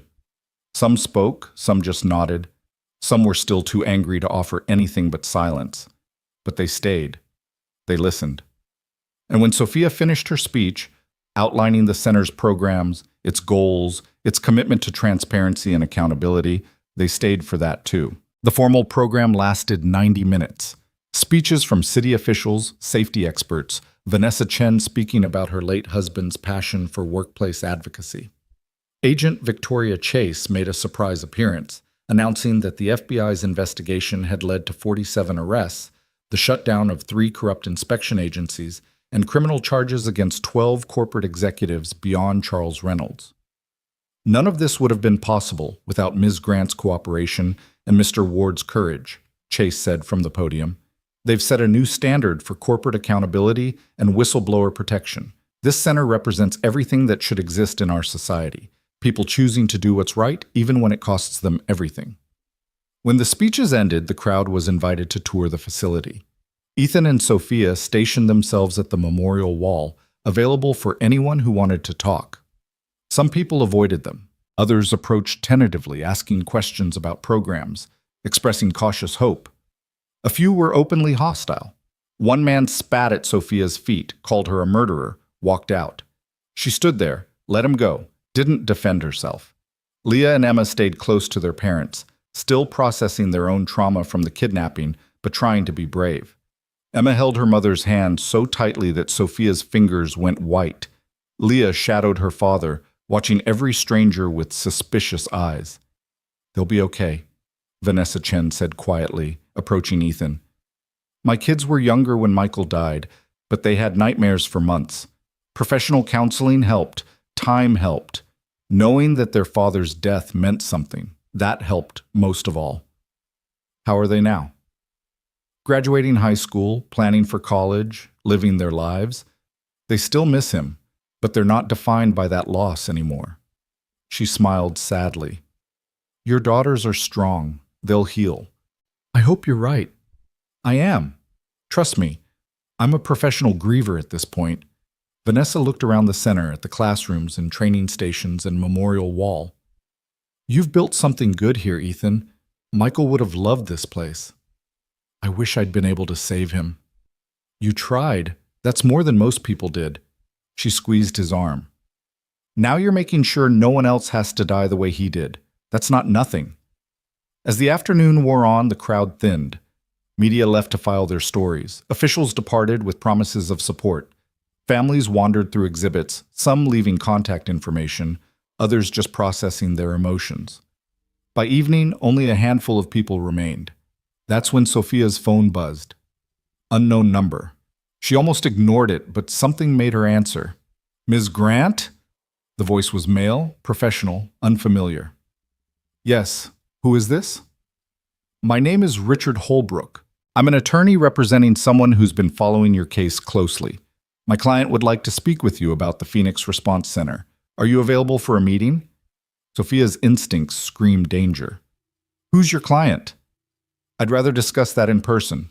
Tomorrow, 10 a.m., at the Fairmont Hotel downtown. Suite 1847. My client is prepared to make a substantial donation to your center, $50 million, but would like to discuss terms first." $50 million. Enough to expand the center nationwide, to triple their programs, to help thousands of families. Sophia's heart raced. "I'll need to bring security." "Of course, my client expects nothing less. See you tomorrow, Ms. Grant." He hung up before she could ask more questions. Sophia stared at her phone, torn between hope and suspicion. "What's wrong?" Ethan appeared at her side, reading her expression. "You look like you've seen a ghost." She told him about the call. His jaw tightened. "It's a trap." "Maybe. Or maybe it's a legitimate donor." "Sophia, we just took down a corruption network that included some of the wealthiest people in Seattle. You think one of them wants to give us $50 million out of the goodness of their heart?" "I think we need that money, and I think we can protect ourselves." She met his eyes. "Come with me. You, me, Agent Chase if she's available. We go in prepared for anything." Ethan wanted to refuse, wanted to tell her it was too dangerous, too soon after the kidnapping, but he saw the determination in her face, the same determination that had walked into a warehouse full of armed men to save their daughters. "Fine, but I'm bringing Marcus Chen too. And if anything feels off, we leave immediately." Agreed. They called Agent Chase, who was equally suspicious, but agreed to attend. The next morning, the four of them arrived at the Fairmont Hotel at 9:55 a.m., Ethan and Marcus carrying concealed weapons, Chase wearing her FBI credentials prominently, Sophia trying to project confidence she didn't feel. Suite 1847 was on the top floor, with floor-to-ceiling windows overlooking Elliott Bay. The door was answered by Richard Holbrook, who looked exactly like his voice suggested, mid-50s, expensive suit, practiced smile. "Ms. Grant, Mr. Ward, Agent Chase. Thank you for coming. My client is waiting inside." He led them through an elegant sitting room to a private office, and there, seated behind a mahogany desk, was a woman Sophia recognized immediately, Victoria Preston, CEO of Preston Industries, one of the largest construction firms on the West Coast. A woman worth an estimated $3 billion and someone who'd been named in the FBI investigation as having received consulting fees from Charles Reynolds' corruption network. Though nothing had been proven, no charges filed. Sophia stopped in the doorway. You. Victoria Preston smiled. She was in her 60s, silver-haired and sharp-eyed, wearing a power suit that probably cost more than most people's cars. Ms. Grant, please sit. We have much to discuss. I'm not sitting down with someone who profited from the corruption that killed 14 workers. Then you're not walking out of here with $50 million that could save hundreds more. Victoria's smile didn't waver. Your choice. Agent Chase stepped forward. Ms. Preston, if you have information relevant to our ongoing investigation, I have nothing relevant to your investigation, Agent Chase. All charges against me were dropped due to lack of evidence. I'm here as a private citizen making a donation to a worthy cause. She gestured to the chairs. Now please, sit, or leave and explain to your donors why you turned down the largest contribution in your center's history. Ethan and Sophia exchanged glances. Marcus positioned himself by the door, hand near his concealed weapon. After a tense moment, they sat. Thank you. Victoria folded her hands on the desk. Let me be direct. I did business with Charles Reynolds. I paid him consulting fees that circumvented proper safety regulations. I profited from the corruption you exposed, and I would do it again. Then why are you here?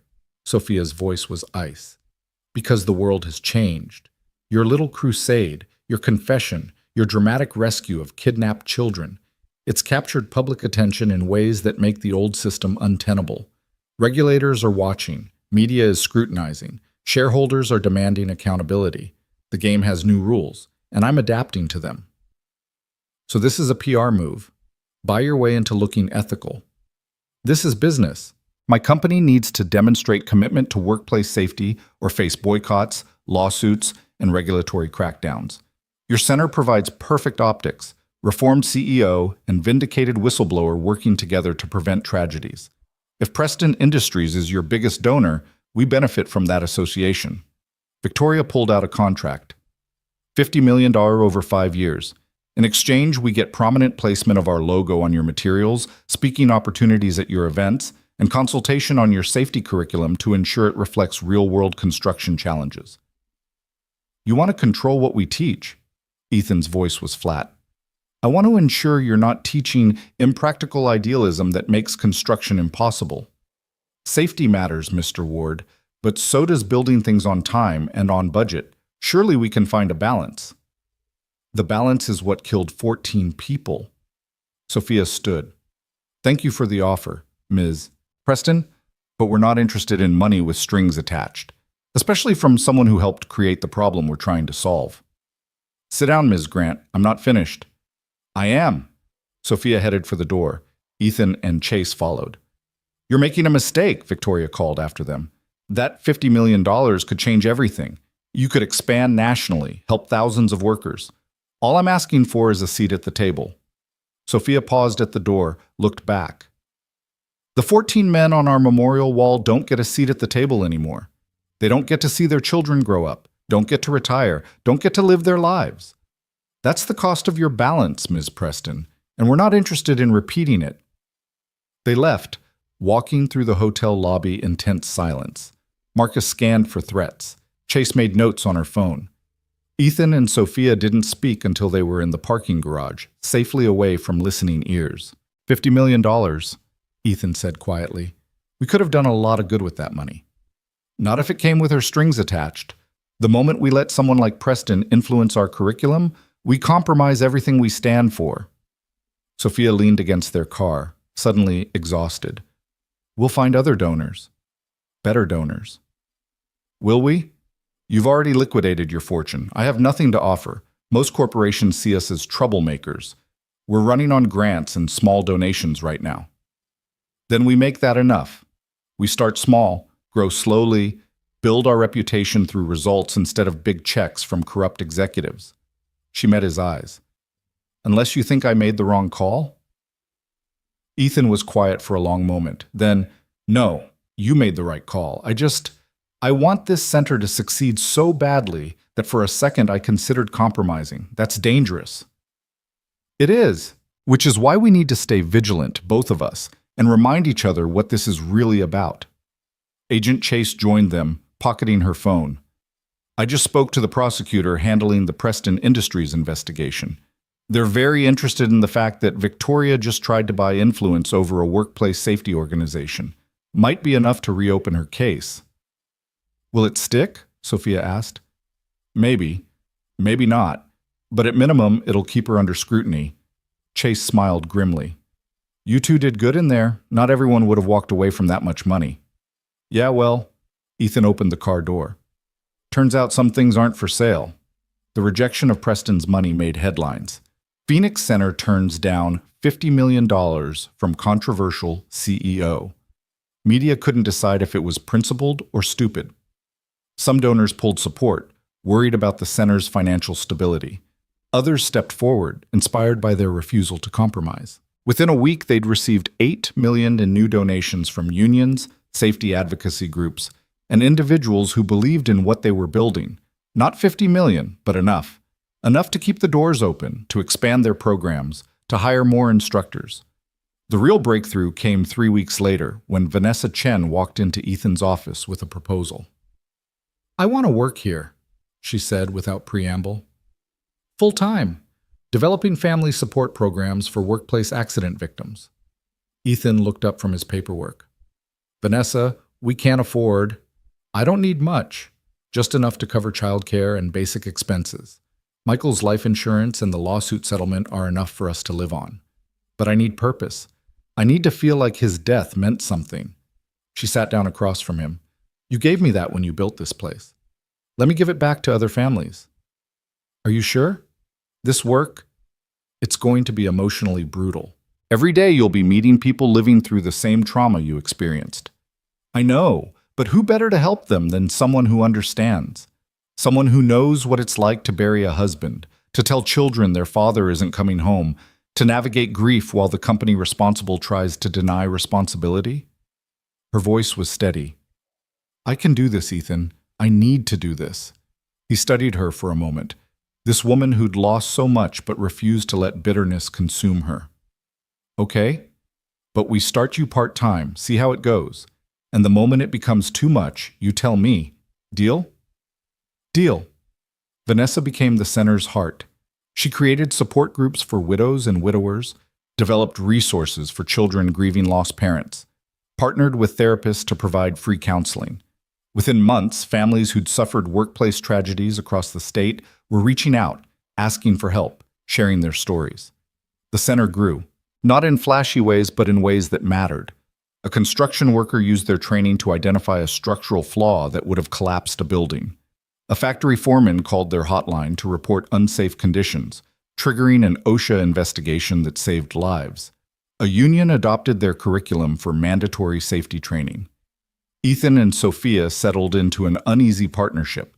They weren't friends, too much history, too much pain between them, but they respected each other, trusted each other's judgment, and slowly, carefully, they learned to work together without the weight of the past crushing every interaction.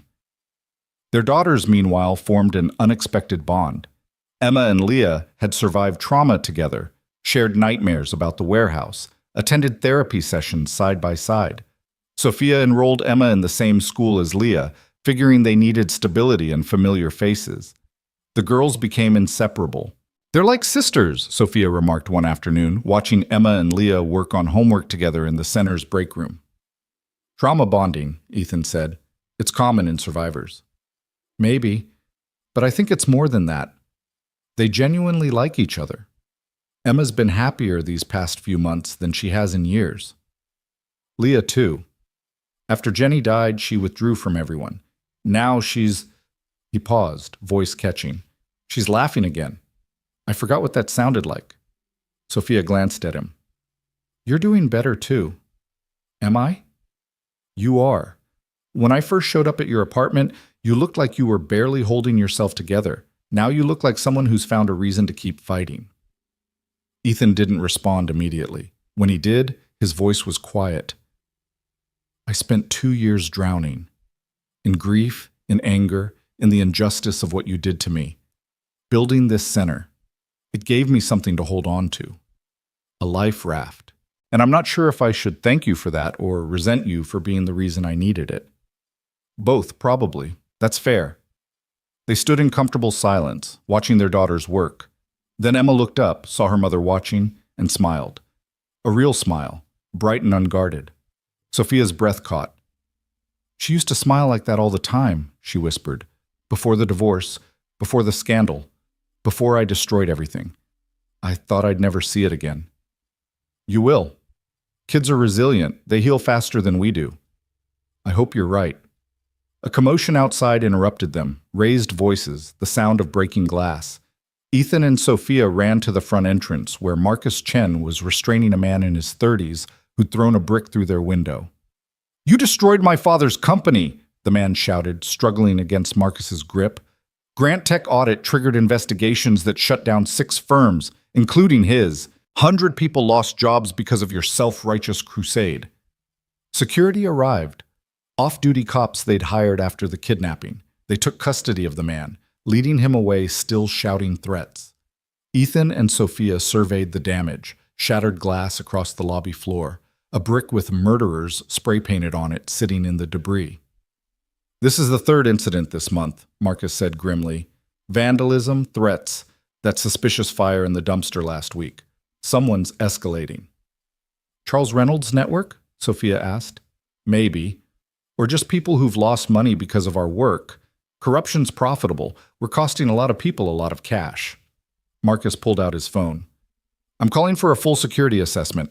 We need cameras, better locks, maybe even armed guards." "Armed guards at a workplace safety center?" Ethan shook his head. "That sends the wrong message." "What message does a brick through the window send, that we're easy targets?" Marcus's voice was sharp. "Your daughters visit this building regularly. My wife volunteers here. Vanessa's kids attend our family programs. We can't protect our mission if we're not here to carry it out." He was right. Ethan knew he was right. But admitting they needed that level of security felt like admitting they were at war, and wars had casualties. "Do it," Sophia said quietly. "Enhanced security, whatever it costs. I'll cover it personally." "With what money?" "You liquidated everything." "I still have assets, investments, property, things I can liquidate. This center stays safe, no matter what it costs me." That night, after everyone else had gone home, Ethan and Sophia stayed late to clean up the glass. They worked in silence, sweeping and disposing of the debris, boarding up the broken window until a contractor could replace it tomorrow. "I keep thinking about what that man said," Sophia finally spoke. "That we destroyed his father's company. Maybe he's right. Maybe our crusade for accountability has gone too far. His father's company failed safety inspections repeatedly. They got shut down because they were endangering workers, not because we exposed them." Ethan dumped another dustpan of glass into the trash. "We didn't destroy anything that wasn't already broken. But what about the workers who lost their jobs? They weren't responsible for management's corruption. Now they're unemployed because we demanded accountability. Would you rather we'd stayed quiet? Let those companies keep operating unsafely until more people died?" "No, but..." Sophia set down her broom. "I just wonder if there's a middle path, a way to demand change without destroying livelihoods. If you figure it out, let me know, because I've been asking that question for 2 years and I still don't have an answer." Ethan leaned against the wall, suddenly exhausted. "All I know is that those 14 men on our memorial wall don't get second chances. They don't get to rebuild their companies or find new jobs. They're gone forever. So yeah, I'll take some economic disruption if it means preventing more deaths. Even if it makes us targets? Even then." Sophia studied him for a long moment. "You really believe that?" "I have to. It's the only way I can live with myself." He met her eyes. "Don't you?" She thought about the question, really thought about it. About the man who'd thrown the brick, whose father had lost everything. About the workers unemployed because of investigations she'd triggered. About the cost of justice and the price of redemption. "Yes," she finally said. "I believe it too, even when it terrifies me." The security upgrades took 2 weeks. Cameras on every entrance, reinforced locks, panic buttons in every room, off-duty police officers rotating through 8-hour shifts. It felt excessive, like they were fortifying a bunker instead of running a non-profit. But no more bricks came through windows. No more threats went unanswered. Then, on a Friday afternoon exactly 3 months after the grand opening, Agent Victoria Chase called with news that changed everything. "We got him," she said without preamble. "The head of the whole operation, not Charles Reynolds, his boss. The person who orchestrated everything from the corruption network to the kidnapping." Ethan put her on speakerphone so Sophia could hear. "Who?" "Frederick Morrison, retired city councilman, current board member of 7 major corporations, including Preston Industries. He's been running this network for 23 years. Bribes, kickbacks, contract rigging, you name it. And when you two started exposing everything, he's the one who ordered you silenced." Sophia's face went pale. "I know Frederick Morrison. He came to my office twice, trying to convince me to drop the Phoenix Center project. Said it was bad for business, bad for Seattle, that I was being vindictive. He was protecting his empire, and when you wouldn't back down, he authorized the kidnapping." Chase's voice was grim. "We have recordings, financial records, testimony from William Mercer. Morrison's going down for racketeering, conspiracy, kidnapping, and about 40 other charges. He'll die in prison." "Good," Ethan said flatly. "When's the arrest?" "Tonight. We're hitting his home at 8 p.m. Thought you might want to watch from the surveillance van, see this through to the end." They arrived at the designated location at 7:45 p.m., a quiet residential street in Madison Park, where Frederick Morrison lived in a mansion worth $15 million. The FBI surveillance van was parked 3 houses down, filled with agents and monitoring equipment. "He's home," Chase told them, pointing to screens showing thermal imaging of the house. "Alone. Security team dismissed an hour ago. We made sure they got anonymous tips about a gas leak, called them away." "You set this up carefully," Sophia observed. "Morrison's smart and well-connected. We only get one shot at this. If we screw it up, he disappears into a country with no extradition treaty, and we never see him again." At exactly 8 o'clock p.m., FBI teams moved in. Front door, back door, synchronized entry. Through the surveillance feed, they watched agents swarm the house, weapons drawn, shouting commands. Frederick Morrison appeared on screen, dignified even in pajamas, hands raised, not resisting. But his face showed no fear, no surprise, just calculation. "He knew we were coming," Ethan said. "Probably, but he also knows fighting makes it worse." Chase listened to updates through her earpiece. "Clear, clear, all rooms secure, subject in custody, no incidents." They brought Morrison out in handcuffs 10 minutes later. As he passed the surveillance van, he looked directly at it, at the window where he somehow knew Sophia and Ethan were watching. And he smiled. The smile said, "This isn't over." The arrest made international news. Seattle corruption network exposed. Billionaire council orchestrated 20-year criminal enterprise. The fall of Frederick Morrison. Media swarmed the Phoenix Center, requesting interviews, wanting reactions. Sophia and Ethan gave a joint statement. Frederick Morrison and people like him represent everything the Phoenix Response Center was built to fight against.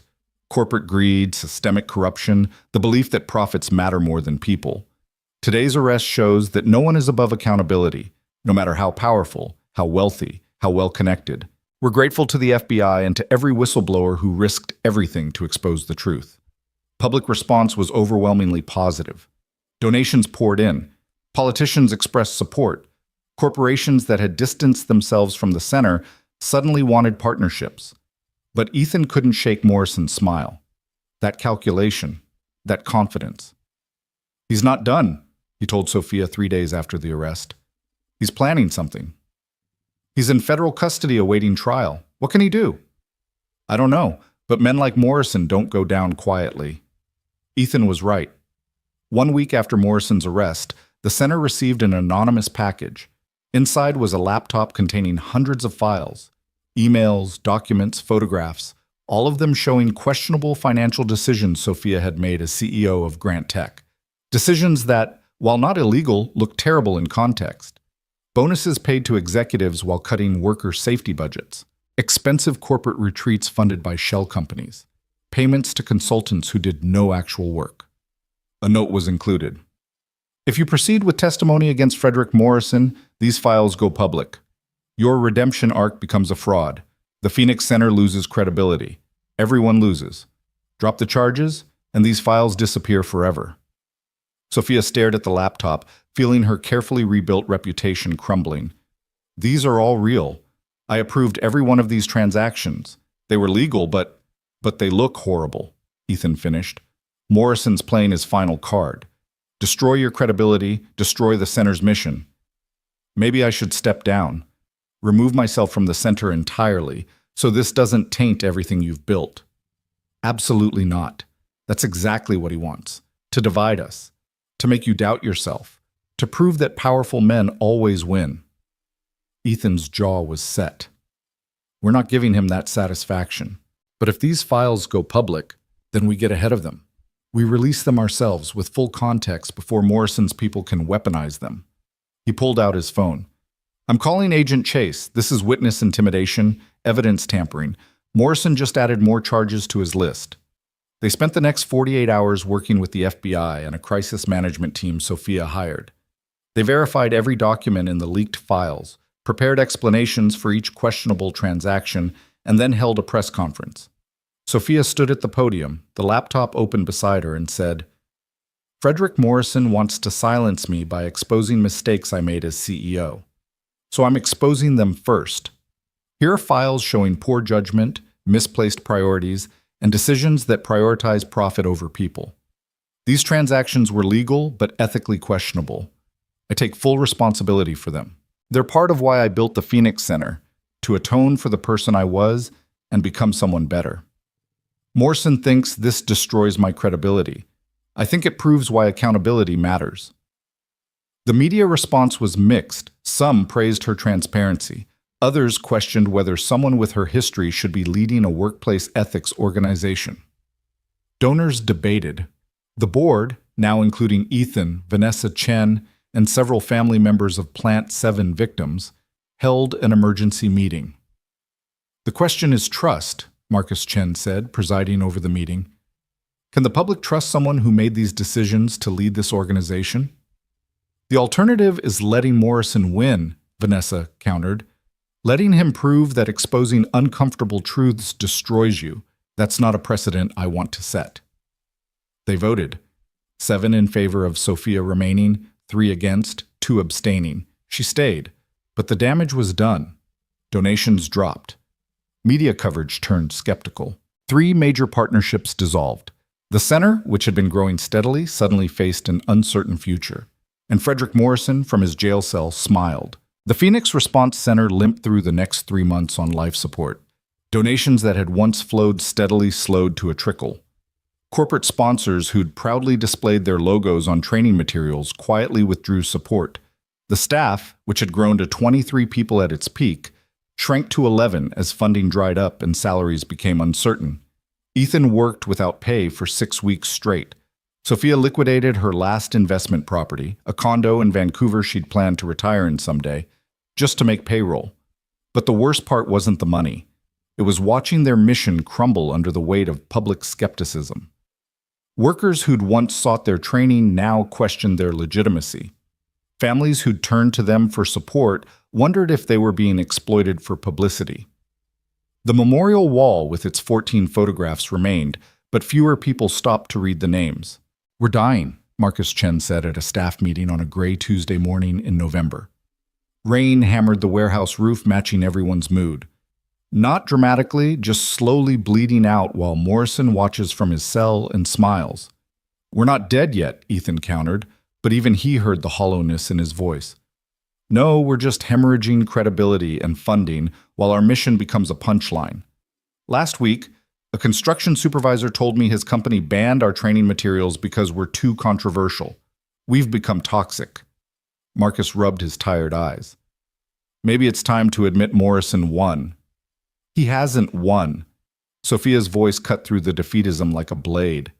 He's in federal custody facing 73 criminal charges. He'll spend the rest of his life in prison. That's not winning. But he destroyed what we built. That was his goal. If he couldn't silence us, he'd make sure nobody listened. Mission accomplished. Marcus gestured around the half-empty warehouse. Look at this place. We used to run 3 training sessions daily. Now we're lucky to fill 1 class a week. We used to have a waiting list for family support groups. Now Vanessa sits in empty rooms talking to ghosts. So we rebuild. Ethan stood, pacing. We've survived worse. The explosion, the cover-up, the kidnapping, we got through all of it. We can get through this. This is different. The speaker was Vanessa Chen herself, emerging from the back office where she'd been organizing files that fewer and fewer people requested. She looked exhausted, older than her 41 years. When we fought corruption, we had a clear enemy. When we rescued our daughters, we had something concrete to fight for. But this is death by 1,000 cuts. No dramatic showdowns, just slow erosion of everything we stand for.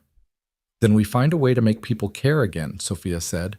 We remind them why this matters. But how? Another press conference? Another mea culpa where you confess your past sins? We've played that card. It's not working anymore. Vanessa's voice wasn't unkind, just honest. The truth is, people have short attention spans. 3 months ago, we were heroes. Now we're yesterday's news. And Morrison knew that. He didn't need to defeat us, just outlast the news cycle. The meeting dissolved into uncomfortable silence. Nobody had solutions. Nobody had hope. They were all just going through motions, trying to believe that purpose alone could keep the doors open. That night, Ethan stayed late again, reviewing financial projections that looked worse no matter how he crunched the numbers. At current burn rate, they had maybe 6 weeks before bankruptcy. 6 weeks to either find major funding or shut down permanently. 6 weeks until Frederick Morrison's smile became permanent. You should go home. Sophia's voice startled him. She stood in his doorway holding 2 cups of coffee from the corner shop, looking as worn down as he felt. Leah's probably wondering where you are. She's at a sleepover with Emma, your ex-husband's place. Ethan accepted the coffee gratefully. What are you doing here? Same thing you are, trying to figure out how to save something that might already be dead. She sat across from him, surveying the financial spreadsheets on his laptop. That bad? Worse. Even if we cut all non-essential expenses, we're looking at closure by mid-December, before Christmas. That's the legacy we leave, a center that couldn't last a year. My father used to say that legacy isn't measured in duration, it's measured in impact. We've trained over 800 workers in workplace safety. We've provided support to 43 families who'd lost loved ones in industrial accidents. We've helped expose the largest corruption network in Seattle history. Sophia's voice was quiet but firm. If we close tomorrow, that still matters. Does it? Or does it just prove that Morrison was right, that people like us can't change systems built by people like him? Ethan. Sophia waited until he looked at her. I've spent 2 years trying to atone for 14 deaths. I've lost my company, my fortune, my reputation, nearly lost my daughter. I've been called a murderer, a fraud, a corporate monster playing at redemption. And you know what? Some of that's deserved, but this center, what we've built together, that's real. The lives we've impacted are real. Don't let Morrison take that away from us. I'm not letting him take it. He just is. And I don't know how to stop him. Before Sophia could respond, her phone buzzed. She glanced at it, frowned, and answered. Hello? Yes, this is Sophia Grant, who... Her expression shifted from confusion to shock. Are you serious? When? How many? A long pause. We'll be there. 30 minutes. Thank you. She hung up, staring at her phone like it had transformed into something alien. What? Ethan asked. What happened? That was Teresa Morrison, Frederick Morrison's wife. Sophia's voice was strange, distant. She wants to meet with us. Tonight. At her home. She says she has something that will help us. It's a trap. Probably. But she said... Sophia met his eyes. She said her husband destroyed enough lives, and she won't let him destroy more. She has evidence, documents he kept hidden even from his lawyers, and she wants to give them to us. Ethan wanted to refuse. Wanted to tell Sophia that walking into Frederick Morrison's mansion was suicide. But desperation made people do foolish things, and they were very, very desperate. We bring Marcus, he said finally, and we tell Agent Chase where we're going. If it's a trap, at least someone knows where to find our bodies. They called Marcus, who arrived within 15 minutes looking simultaneously alert and annoyed. They called Agent Chase, who tried to talk them out of going, but eventually agreed to have agents on standby 3 blocks away. Then they drove to Madison Park, to the mansion where Morrison had been arrested 3 months earlier. Teresa Morrison answered the door herself.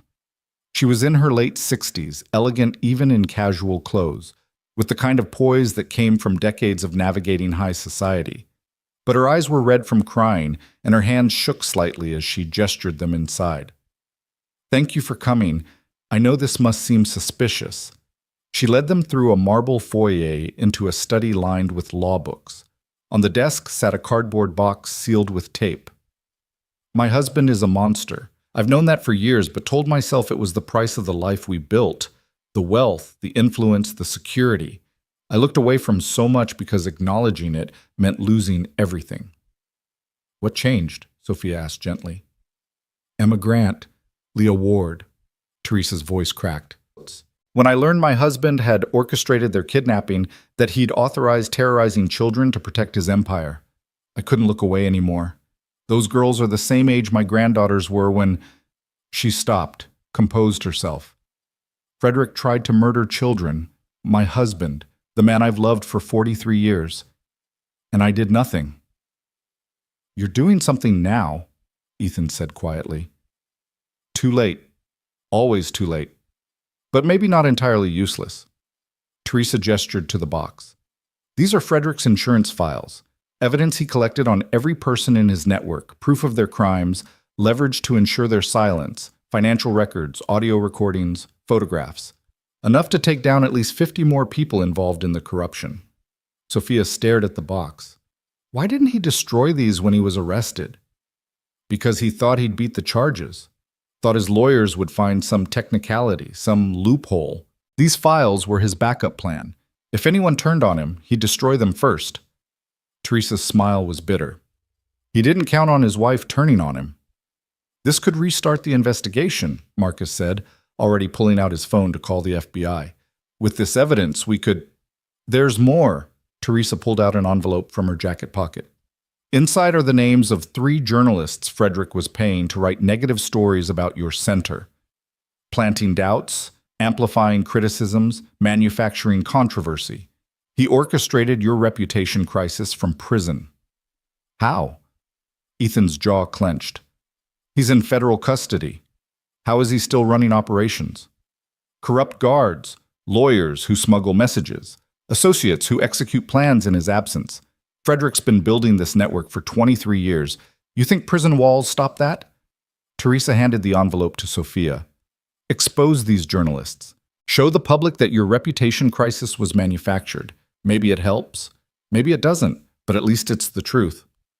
Sophia took the envelope with trembling hands. "Why are you helping us? What do you gain?" "Nothing. I lose everything.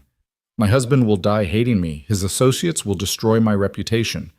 I'll be persona non grata in every circle that mattered to me."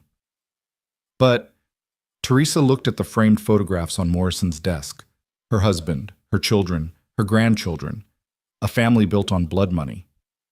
"But maybe your daughters will grow up in a world where men like Frederick can't terrorize families with impunity. That's worth more than my comfort."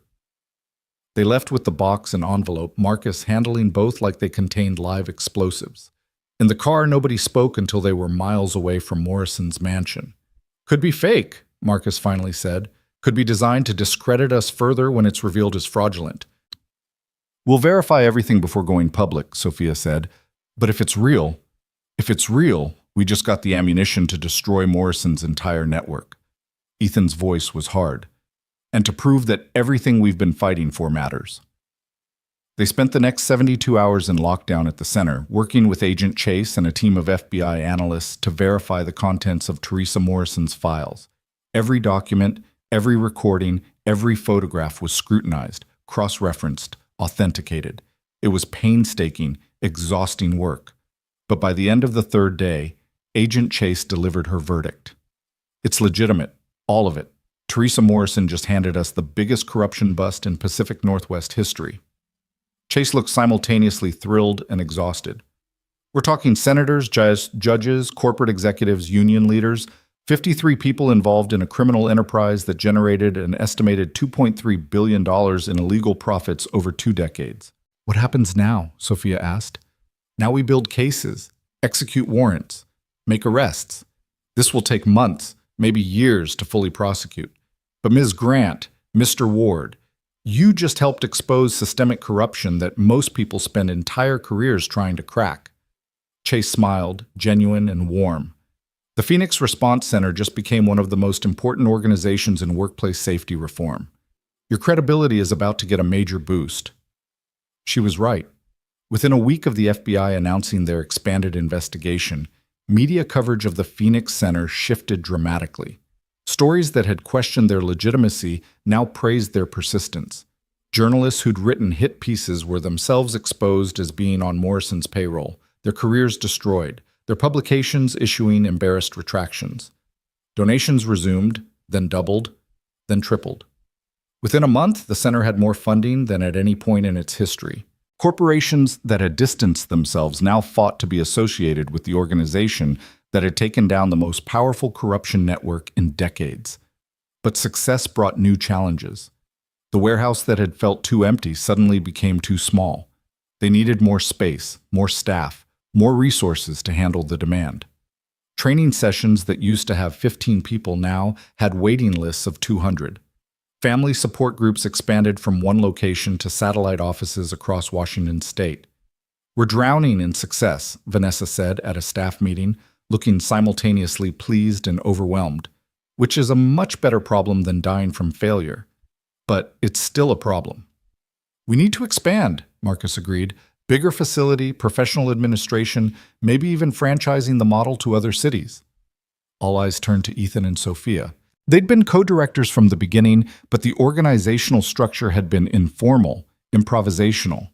Now they needed something more robust. We need a real board of directors, Sophia said. Not just friends and allies, but people with expertise in nonprofit management, workplace safety, organizational growth.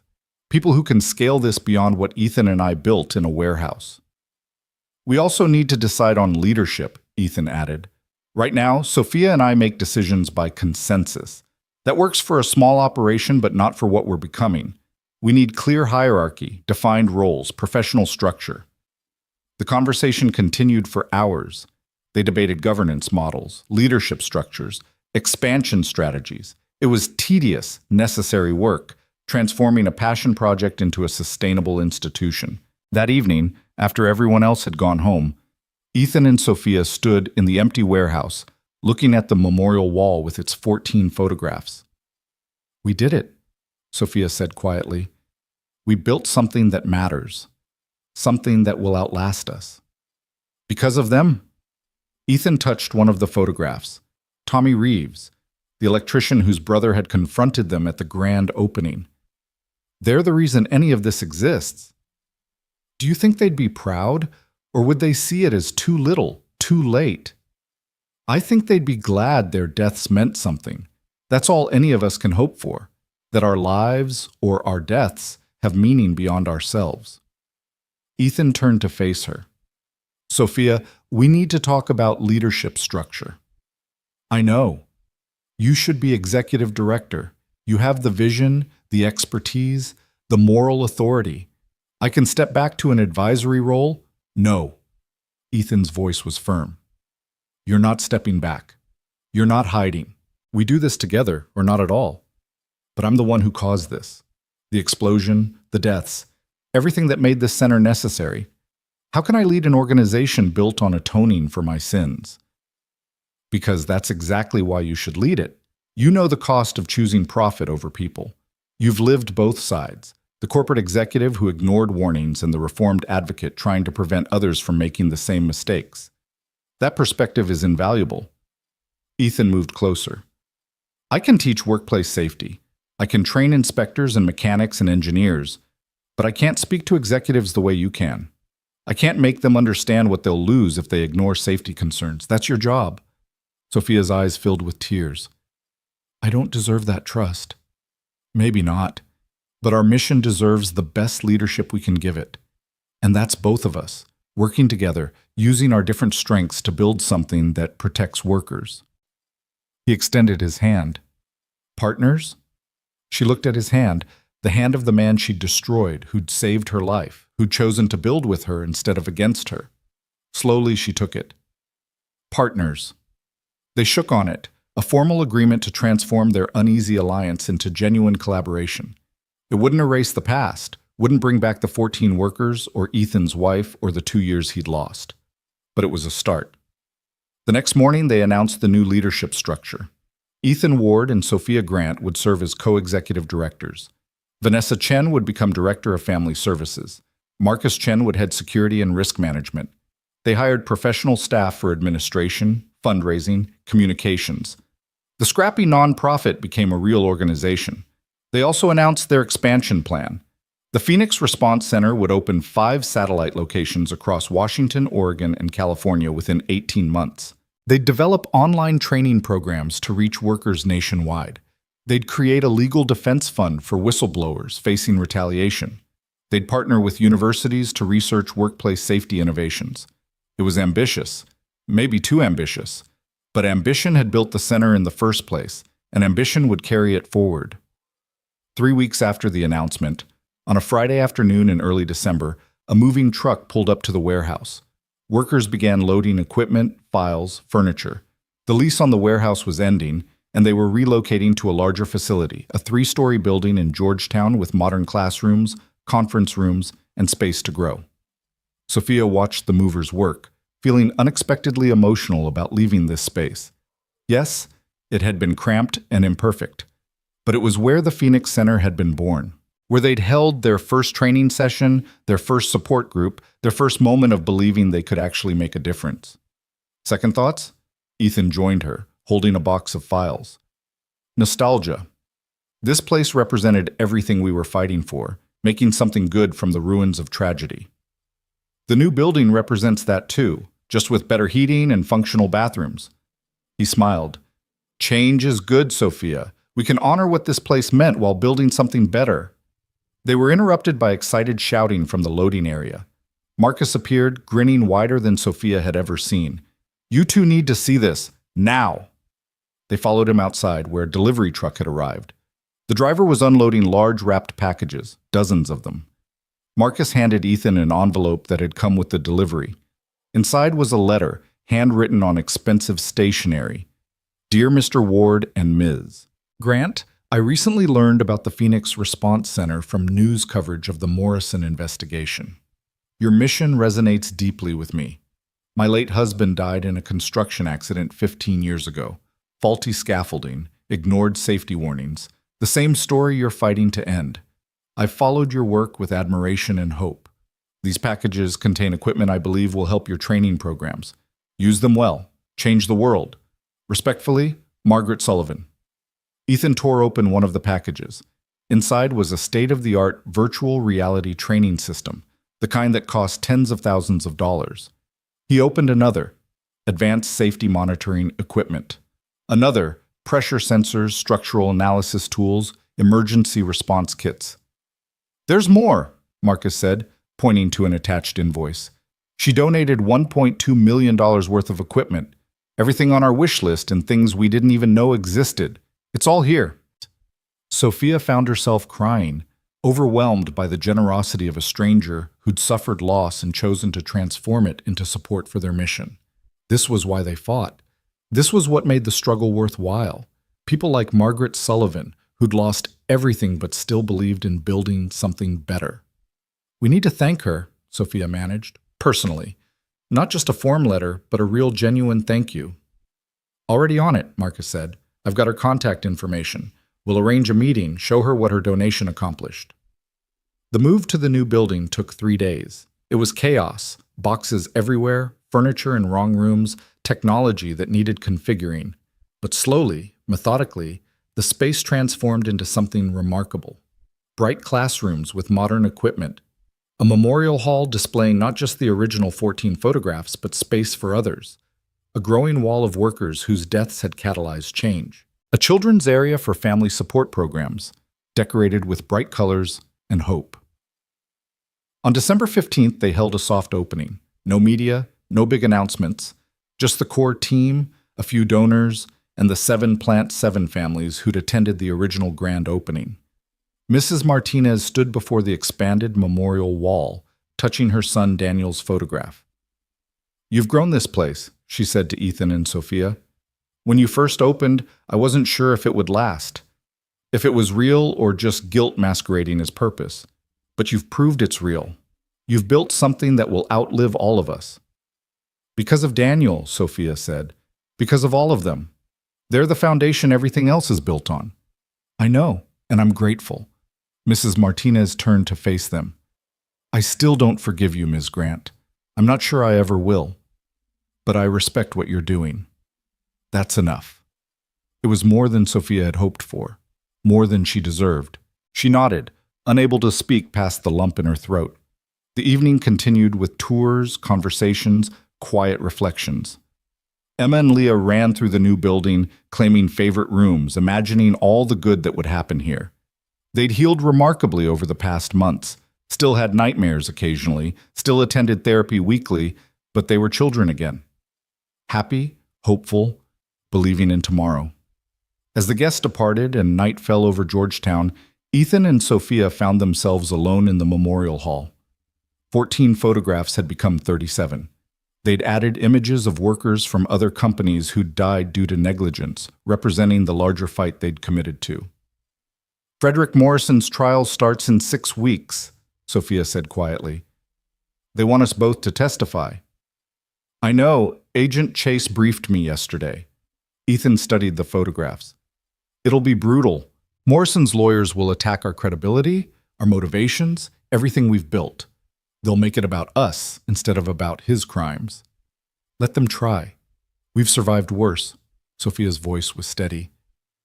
"We've been called murderers, frauds, attention seekers. We've had our daughters kidnapped, our reputations destroyed, our mission questioned by everyone. And we're still here, still fighting. Morrison can't take that away from us." "No," Ethan agreed. "He can't." They stood in comfortable silence, watching the memorial photographs in the dim light. 37 faces representing 37 families. 37 reasons to keep fighting even when fighting seemed impossible. "You know what I realized?" Sophia said. "That parking garage, the night you saved my life. That wasn't the beginning of this story.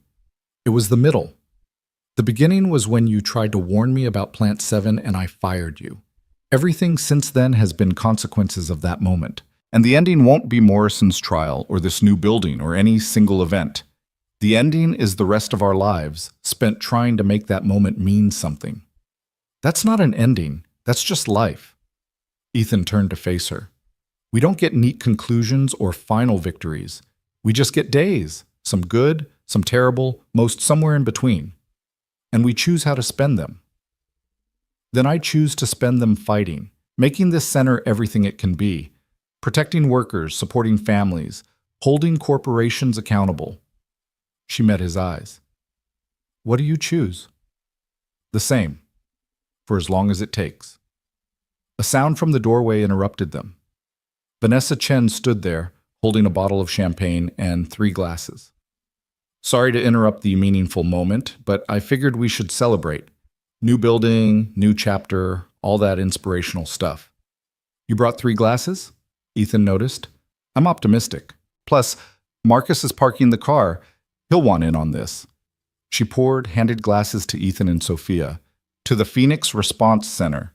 May it rise from the ashes again and again, no matter how many times corrupt assholes try to burn it down." They clinked glasses, drank, and laughed. Marcus joined them moments later, stealing Vanessa's glass and proposing his own toast. Then more staff members arrived. Somehow word had spread about the impromptu celebration, and the memorial hall filled with people who'd chosen to fight alongside them. It wasn't a party. It was quieter than that, more sacred. A gathering of people who'd been broken by tragedy and chose to build instead of collapse. Workers who'd lost colleagues, families who'd lost loved ones, advocates who'd seen too much suffering and refused to accept it as inevitable. They stayed until midnight, telling stories, making plans, dreaming about what the center could become. When they finally left, Sophia was the last one out. She paused at the door, looking back at the memorial wall one final time. "Thank you. she whispered to the 37 photographs. "For giving my life meaning. I'll try to be worthy of that." Then she turned off the lights and stepped into the December night where snow was beginning to fall. The first snow of winter, covering Seattle in white, making everything look clean and new and possible. Across town, in a federal detention center, Frederick Morrison lay in his cell and plotted. He'd lost battles, but the war wasn't over. He had resources, connections, people who owed him favors. The Phoenix Response Center thought they'd won. They'd learned differently. But Morrison didn't know something crucial. Didn't understand what Ethan and Sophia had discovered through fire and loss and fighting back from destruction. They'd learned that victory wasn't about defeating enemies. It was about building something good enough, strong enough, meaningful enough that it survived even when you didn't. The Phoenix Response Center would outlast Frederick Morrison, would outlast Ethan and Sophia, would outlast everyone who'd built it, because it wasn't built on revenge or guilt or even redemption. It was built on the simple, radical belief that every worker deserved to come home safe. Every family deserved protection. Every death from negligence was one death too many. That belief was fireproof, bulletproof, Morrison-proof, and it was just getting started.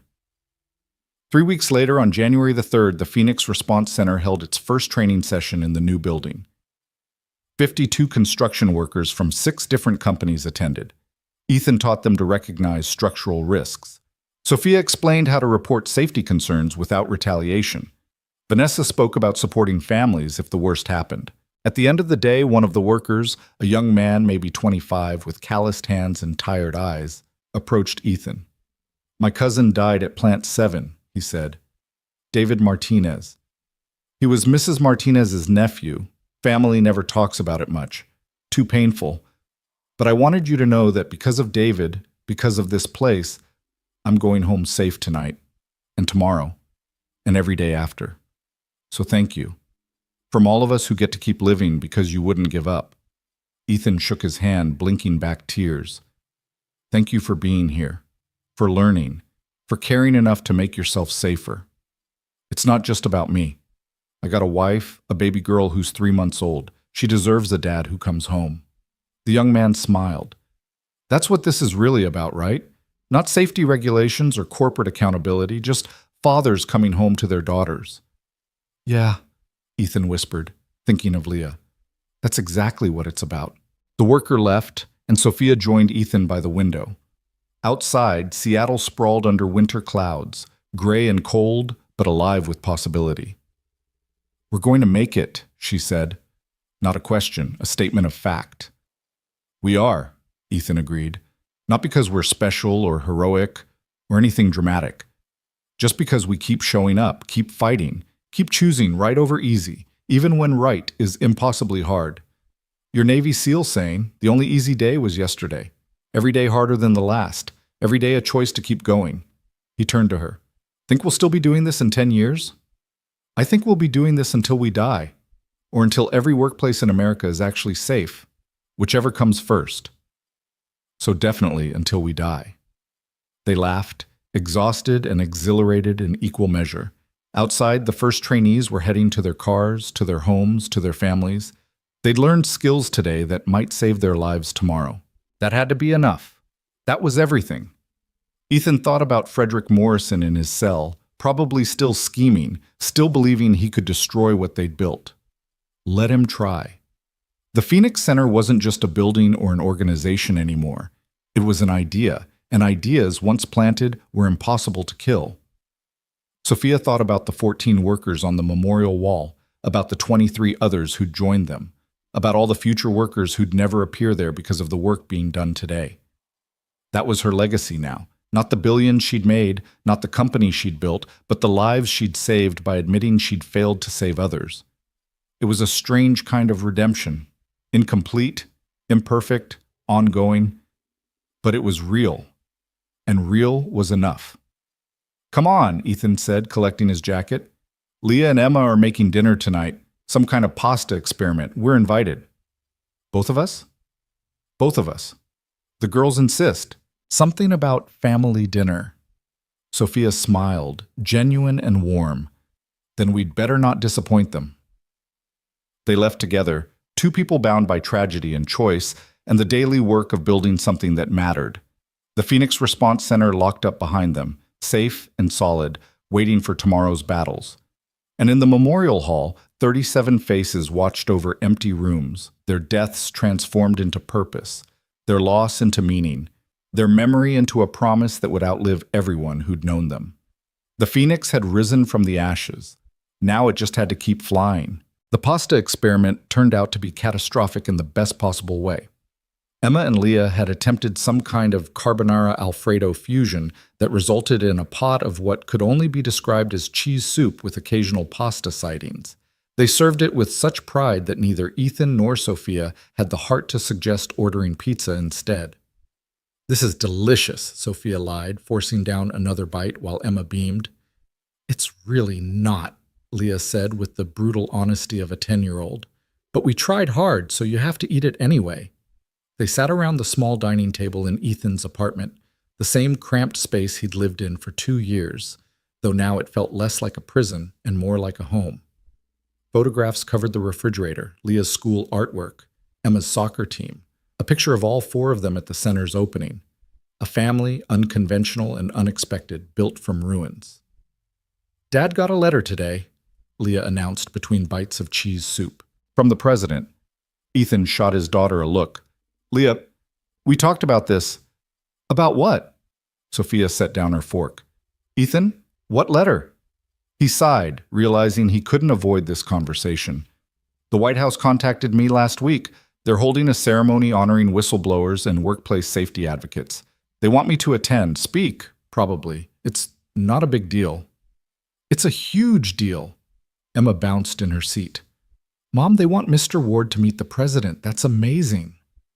"When?" Sophia asked quietly. 3 weeks. February 14th. Valentine's Day, ironically. Ethan pushed food around his plate. "I haven't decided if I'm going." "Why wouldn't you go?" "Because it feels like taking credit for something that shouldn't be celebrated." 14 people died, Sophia. "More than that. 37 that we know of. Probably hundreds we don't. Going to the White House, shaking hands, accepting praise for exposing corruption feels like profiting from tragedy. It's not profiting. It's recognition that speaking up mattered, that your refusal to stay silent saved lives." Sophia reached across the table, touched his hand. "Jenny would want you to go. She'd want Leah to see her father honored for doing the right thing." At the mention of his late wife, Ethan's throat tightened. "I don't know what Jenny would want. She's been gone so long that sometimes I can barely remember her voice." "I remember," Leah said softly. "Mom's voice. She used to sing when she cooked, off-key, really badly, and she'd laugh when I told her she sounded like a broken bird." Tears welled in the girl's eyes. "She'd want you to go, Dad. She'd want you to stand up there and show everyone that telling the truth matters, even when it costs everything." The room fell silent except for the sound of Leah crying. Emma reached over and held her hand, these 2 girls who'd bonded through trauma and therapy and learning that families came in unexpected forms. "Okay," Ethan whispered. "I'll go. We'll go. All of us. If I'm accepting recognition for this work, then everyone who built it should be there." "The White House isn't going to accommodate 4 random people," Sophia started. "You're not random. You're my partner in this mission. And our daughters. They survived kidnapping because we refused to back down. They're part of this story." Ethan's voice was firm. "We go together, or I don't go at all." Sophia's eyes filled with tears. "You really mean that?" "Every word."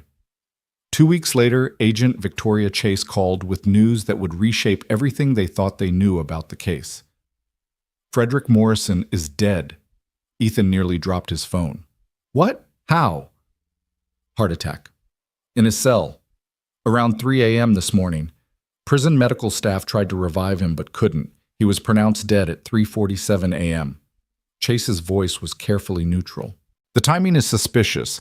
He was scheduled to testify today about his network's connections to federal officials, but preliminary autopsy suggests natural causes. He was 72, overweight, high stress, hearts fail." Or someone made his heart fail. Sophia had been listening on speakerphone, her expression grim. How convenient that he dies right before he could implicate more powerful people. "That thought has occurred to us. We're conducting a thorough investigation, but even if it was murder disguised as natural causes, Morrison's associates are smart enough to leave no evidence. We may never know the truth." "What happens to the trial?" Ethan asked. "The other defendants, the charges. The case against Morrison is obviously dismissed, but we have enough evidence to prosecute the 53 people Teresa Morrison's files exposed. Those trials will proceed. Justice will still happen, just without Morrison there to see it." Chase paused. "I know this isn't the closure you wanted. Watching him face consequences, seeing him held accountable, but he's gone. He can't hurt anyone else." After Chase hung up, Ethan and Sophia sat in the center's office, processing the news. Part of Ethan felt cheated. Morrison had escaped earthly justice, would never sit in a cell for decades contemplating his crimes. But another part felt a strange relief. The man who'd ordered his daughter's kidnapping was gone, dead, unable to scheme or threaten or destroy. "I don't know how to feel," Sophia admitted. "I wanted him in prison, wanted him to suffer the way his victims suffered, but now that he's dead, I just feel empty." Because revenge doesn't heal anything, it just creates the illusion of closure. Ethan stood, walked to the window overlooking the Georgetown neighborhood. Morrison's death doesn't bring back the 37 workers on our memorial wall, doesn't erase the years I spent destroyed, doesn't undo any of it.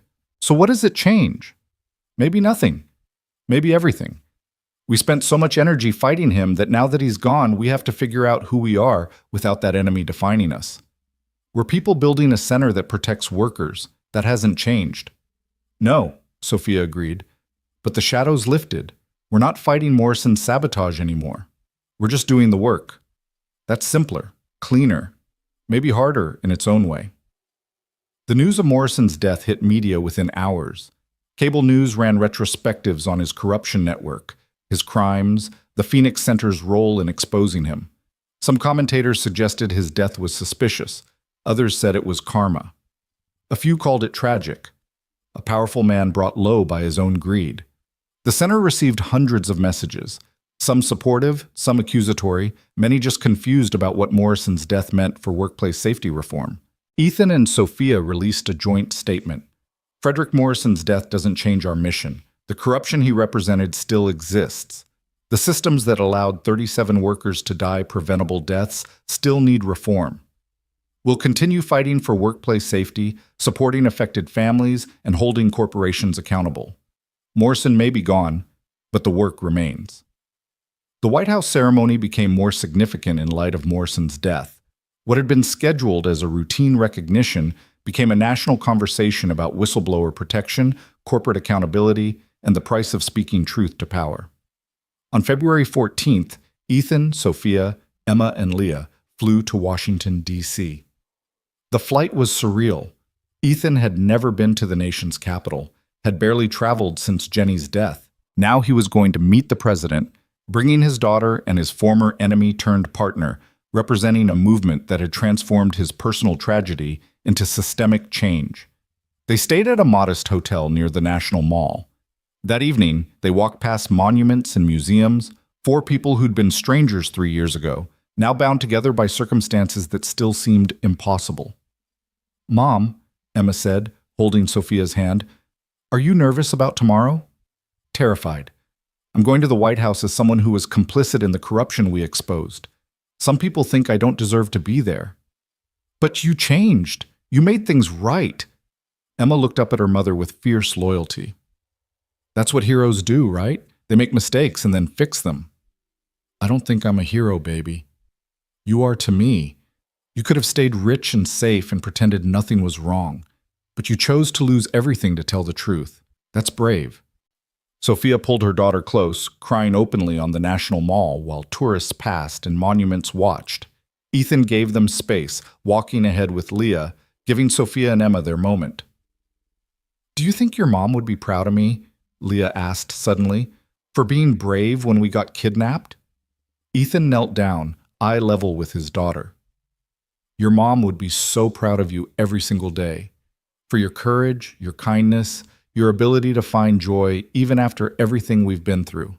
You're exactly the person she hoped you'd become." "I miss her." "I know, I do too, every day." He brushed hair from Leah's face. But she's with us, in the choices we make, the way we treat people, the work we do to make the world safer. That's how she stays alive, through us living the values she taught us. Like how the workers on the memorial wall stay alive through the center? Exactly like that. The next morning, they dressed carefully for the White House ceremony. Ethan wore the same suit he'd worn for the center's grand opening, Jenny's wedding ring on a chain around his neck where it always lived.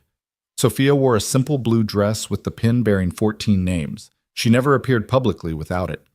Emma and Leah wore matching outfits they'd picked together, presenting a united front. The White House was smaller than Ethan expected, but more intimidating. Security was extensive, the architecture overwhelming, the weight of history pressing down on everything.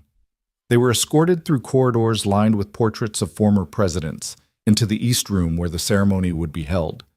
23 other honorees were there.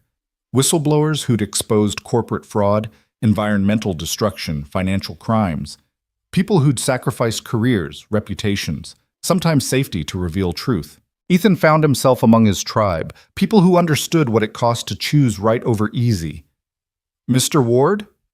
A woman in her 50s approached, extending her hand. "I'm Dr. Sarah Chen. I exposed pharmaceutical fraud that would have killed thousands of patients. Lost my medical license for 2 years before being vindicated. I just wanted to say your work with the Phoenix Center inspired me to keep fighting even when I wanted to give up." They talked for 15 minutes, trading stories of legal battles and death threats, and the strange isolation of being vindicated but still not truly trusted.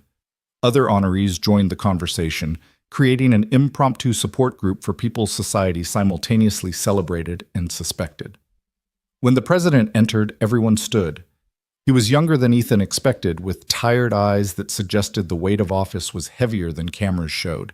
He worked the room, greeting each honoree personally, listening to their stories. When he reached Ethan, the president's handshake was firm. "Mr. Ward, I've been following the Phoenix Center's work. What you and Ms. Grant have built from such tragedy, it's remarkable." "Thank you, Mr. President, though Ms. Grant deserves most of the credit. I just teach safety protocols. She transformed a mission into a movement." The president turned to Sophia.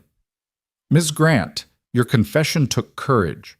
Holding yourself accountable when you could have hidden behind lawyers and corporate structures, that set a new standard for executive responsibility." "I didn't deserve praise, Mr. President. I caused those deaths. I'm just trying to prevent more." That's leadership, not the easy kind that takes credit for success, but the hard kind that accepts responsibility for failure and works to ensure it never happens again. He gestured to Emma and Leah. "These your daughters?"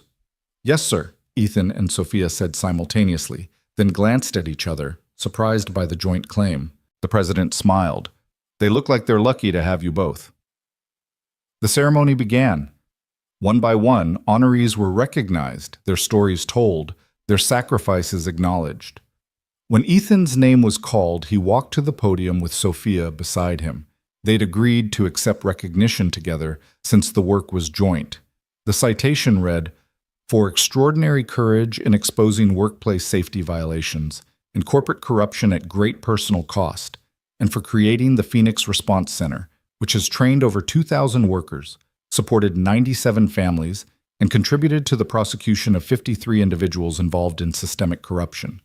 Their work has saved countless lives and set new standards for corporate accountability." Ethan accepted the medal, heavy and official, feeling like an imposter. He'd tried to save 14 workers and failed. Everything since was just trying to live with that failure. But then he looked at the audience, at Leah and Emma in the front row, at the other whistleblowers who'd sacrificed everything, at people who'd flown in from Seattle to attend, including Vanessa Chen and Marcus and several Plant 7 families. And he understood. This wasn't about him. It was about the movement. The collective decision to demand better, to refuse to accept preventable deaths as the cost of doing business. "Thank you, Mr. President," Ethan said into the microphone. His voice echoed through the East Room. "But I need to be clear about something. I'm not a hero. I tried to save 14 men and failed. They died because I wasn't persuasive enough, wasn't loud enough, didn't fight hard enough. This medal represents my failure as much as any success that came after." uncomfortable shifting in the audience. This wasn't the script. Honorees were supposed to accept graciously and sit down. But failure taught me something success never could. It taught me that individual heroism isn't enough. Systems protect corruption, and only collective action breaks those systems. The Phoenix Center exists because one woman, he gestured to Sophia, chose accountability over self-protection. Because families of victims demanded justice instead of accepting settlement money in silence. Because workers refused to accept that their lives mattered less than corporate profits. Because FBI agents like Victoria Chase prioritize truth over political convenience. I'm just one piece of something much larger. He held up the medal. So I accept this on behalf of the 37 workers whose photographs hang in our memorial hall. On behalf of Teresa Morrison, who destroyed her own life to expose her husband's crimes. On behalf of every whistleblower who's been called a troublemaker for refusing to stay silent. This isn't my medal. It's theirs. I'm just holding it for them. The room erupted in applause. Ethan returned to his seat, hands shaking, feeling like he'd either said something profound or made a complete fool of himself. Sophia squeezed his hand. That was perfect, she whispered. After the ceremony, there was a reception. Ethan found himself surrounded by people wanting to talk, to share their stories, to ask about the center's work. It was overwhelming in the best way. Evidence that what they'd built mattered beyond Seattle, beyond their immediate circle. Agent Chase appeared through the crowd, looking official in her FBI suit. Mr. Ward, Ms. Grant, I have news. We've arrested 3 more individuals connected to Morrison's network, including the corrupt guard we suspected of helping orchestrate his death. Turns out Morrison's heart attack was induced by contaminated medication. Someone murdered him to prevent testimony. Will you prosecute? Sophia asked. We're building the case now. It's complicated. Proving murder when the method leaves minimal evidence takes time, but justice will happen. Chase smiled grimly. Morrison thought he could escape accountability through death. He was wrong. That evening, after returning to their hotel, Ethan found Sophia on the balcony overlooking DC's lights. She was crying quietly, clutching the medal she'd received. Hey, he said gently. What's wrong? Nothing's wrong. Everything's right. That's why I'm crying. She wiped her eyes. 3 years ago, I was a billionaire CEO who thought profit margins mattered more than people. I fired you for trying to save lives. I let corruption flourish under my watch. I caused 14 deaths through negligence and arrogance. Sophia, let me finish. Today, the President of the United States honored us for building something that saves lives. Families who should hate me thanked me for creating the center. Workers who'd lost colleagues told me the training we provided kept them safe. And I realized I'll never undo what I did. Those 14 men are still dead. But maybe, possibly, I've created enough good to balance even a fraction of that evil. You have. You've created more than enough good. Have I? She turned to face him. Or am I just a monster who got lucky enough to find redemption? You're a person who made terrible choices and then spent years making better ones. That's not luck. That's transformation. Ethan moved to stand beside her. I hated you for 2 years, Sophia. Genuinely hated you with everything I had. You destroyed my career, my reputation, my ability to provide for my daughter. You let me take the blame for deaths I tried to prevent. I'll never forget that. I know. But I also won't forget that you could have stayed quiet, could have hidden behind corporate protections and legal teams, could have let Morrison silence us permanently. Instead, you confessed everything, risked prison, liquidated your fortune, and spent 3 years building something that actually matters. That took courage I'm not sure I would have had in your position. So you forgive me? Ethan was quiet for a long moment, considering the question honestly. I don't know if I forgive you. Forgiveness feels too simple for something this complicated. But I trust you. I respect you. And I'm grateful every day that you chose to be the person who builds the Phoenix Center instead of the person who destroyed Plant 7. Is that enough? It's more than I deserve. Sophia looked out at the city lights. Thank you, Ethan, for saving my life in that parking garage, for giving me a chance to be better, for building this alongside me instead of destroying me the way you had every right to do. Thank you for listening. Eventually, even though it took 14 deaths and 2 years of hell to make you hear what I was saying. They stood in silence, two broken people who'd somehow built something beautiful from their brokenness. It wasn't a fairy tale ending. It was messier than that, more complicated, but it was real. The next morning, they visited the memorials before flying home. Lincoln, Jefferson, Martin Luther King Jr., people who'd fought for justice, paid terrible prices, changed the world through courage and conviction. Emma and Leah ran ahead, reading inscriptions, asking questions about history. "You think we'll be remembered?" Sophia asked, watching their daughters. "No, and that's fine. The work gets remembered, the lives saved, the systems changed. We're just temporary stewards of something bigger than ourselves." Ethan smiled. "Besides, I don't need history to remember me. I just need Leah to grow up in a world where speaking truth doesn't destroy you. That's legacy enough." They flew home that afternoon. Seattle welcomed them with characteristic rain and gray skies. The Phoenix Center looked smaller after the grandeur of Washington, D.C., but more important, this was where the real work happened. Not ceremonies or medals, but daily training sessions and support groups and workers learning to protect themselves. The following weeks brought unexpected changes. Morrison's death and the White House ceremony triggered a surge of interest in workplace safety reform.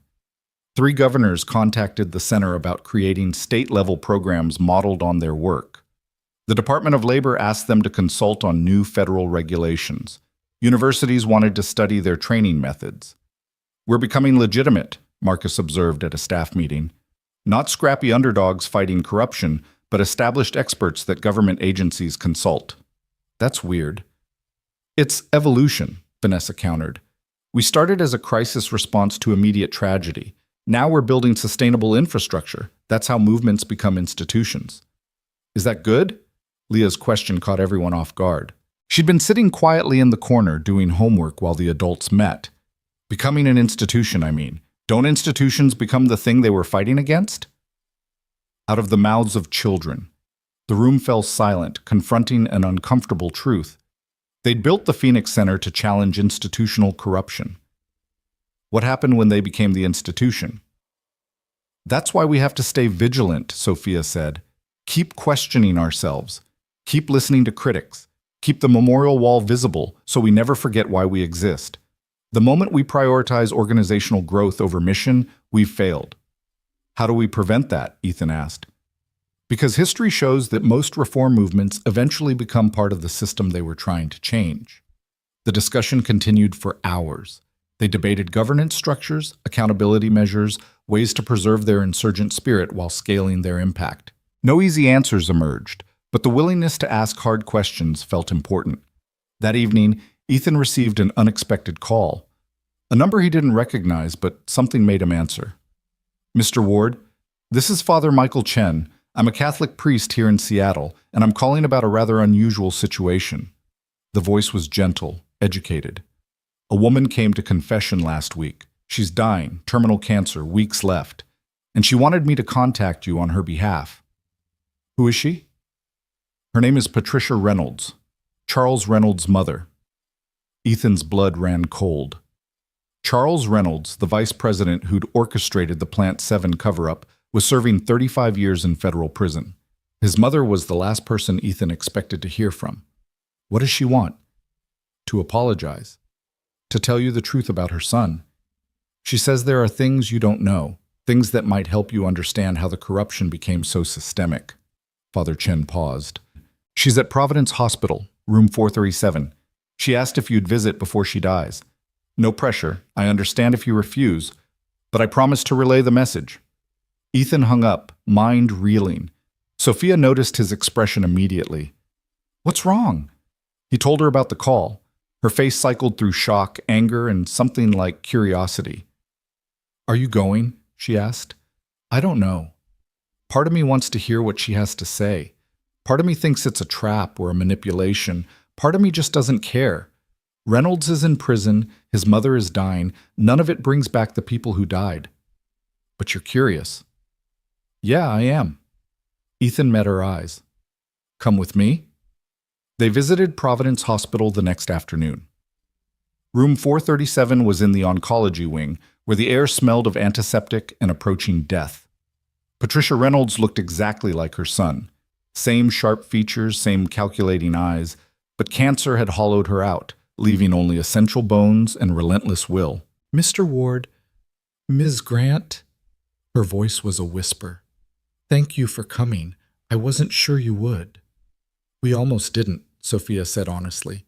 "Your son destroyed lives. Why should we care what you have to say?" "Because I helped make him the person who did those things, and I need to confess before I meet God." Patricia gestured weakly to chairs beside her bed. "Please, sit. This won't take long. I don't have long." They sat, wary but listening. Patricia's story came in fragments, interrupted by coughing and pain. She'd raised Charles alone after her husband died, pushed him to succeed, to accumulate power, to never show weakness, taught him that people were resources to be managed, that morality was for those who couldn't afford pragmatism.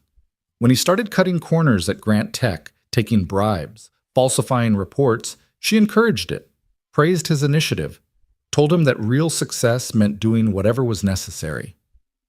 "I made him a monster," Patricia whispered.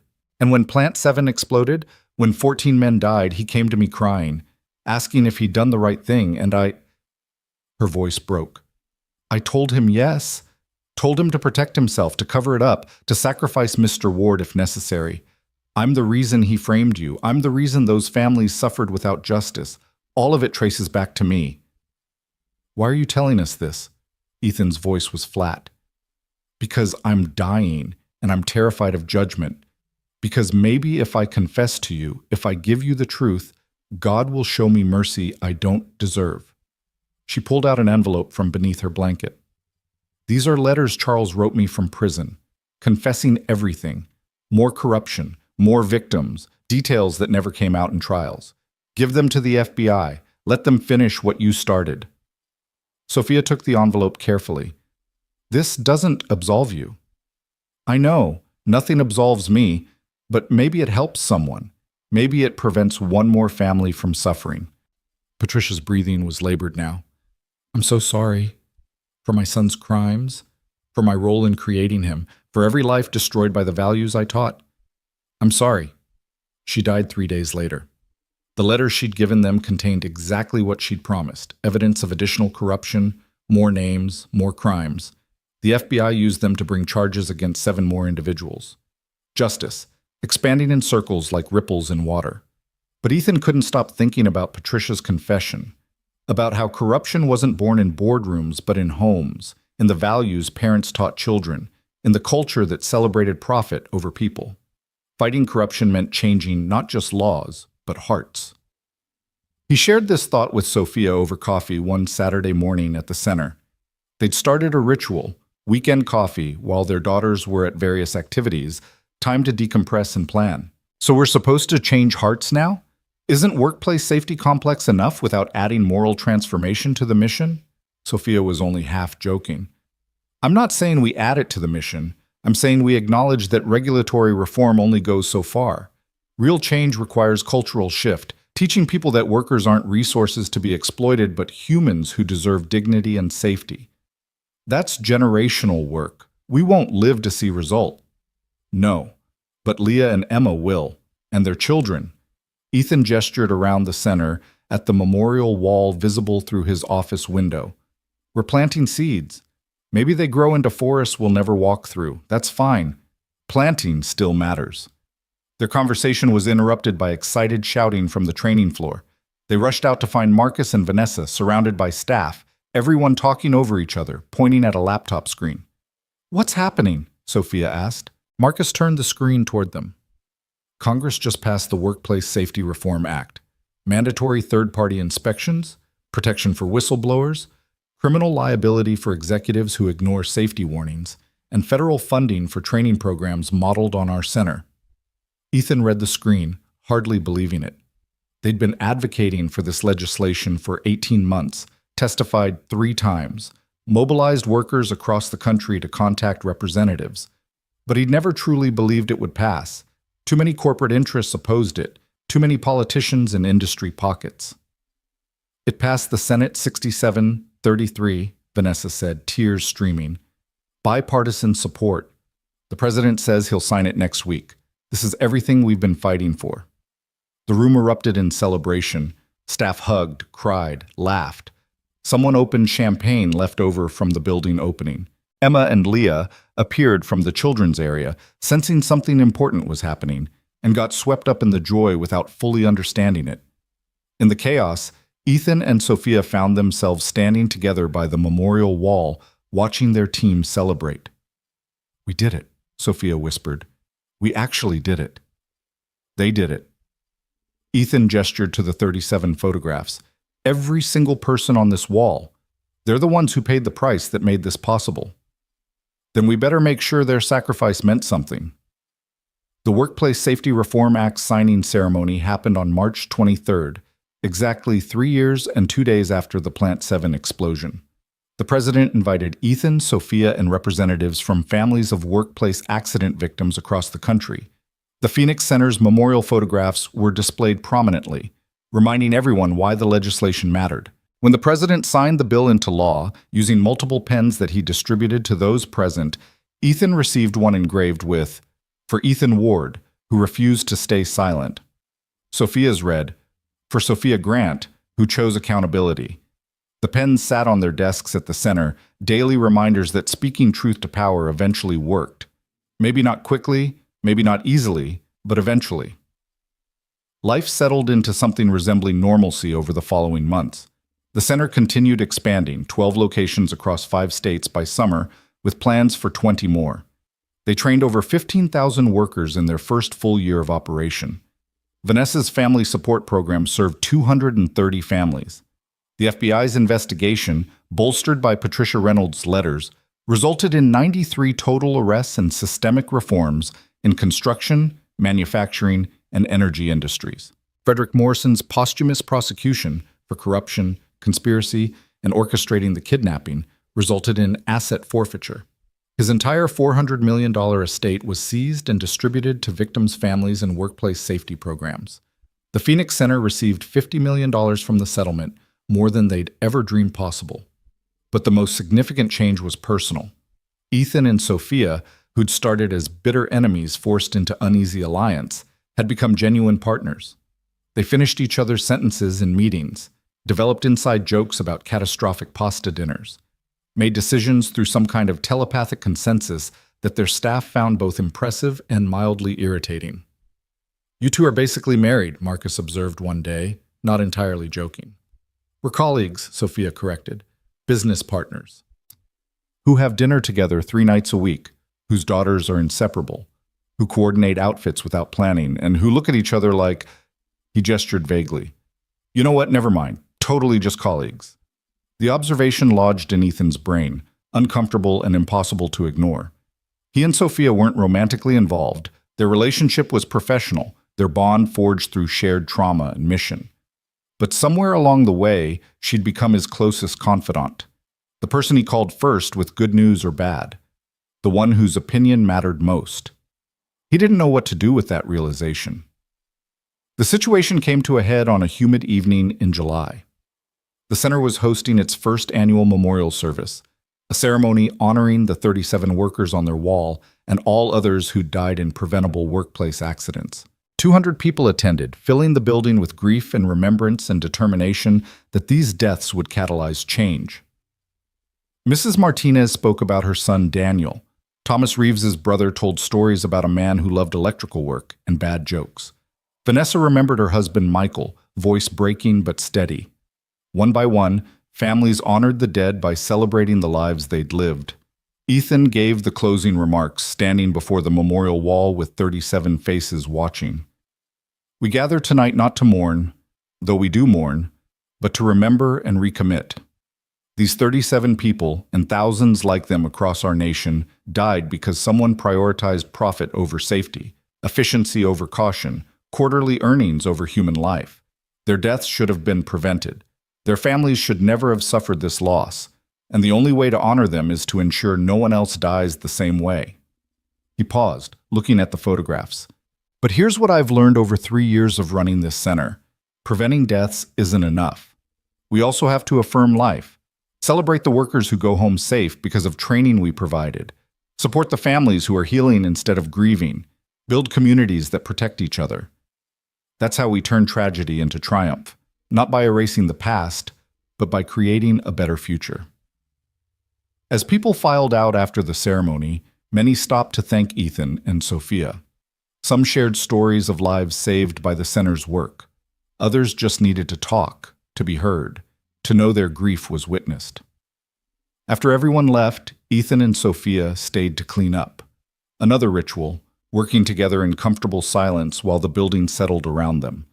They'd just finished stacking chairs when Sophia said, seemingly out of nowhere, "I think I'm falling in love with you." Ethan dropped the chair he was holding.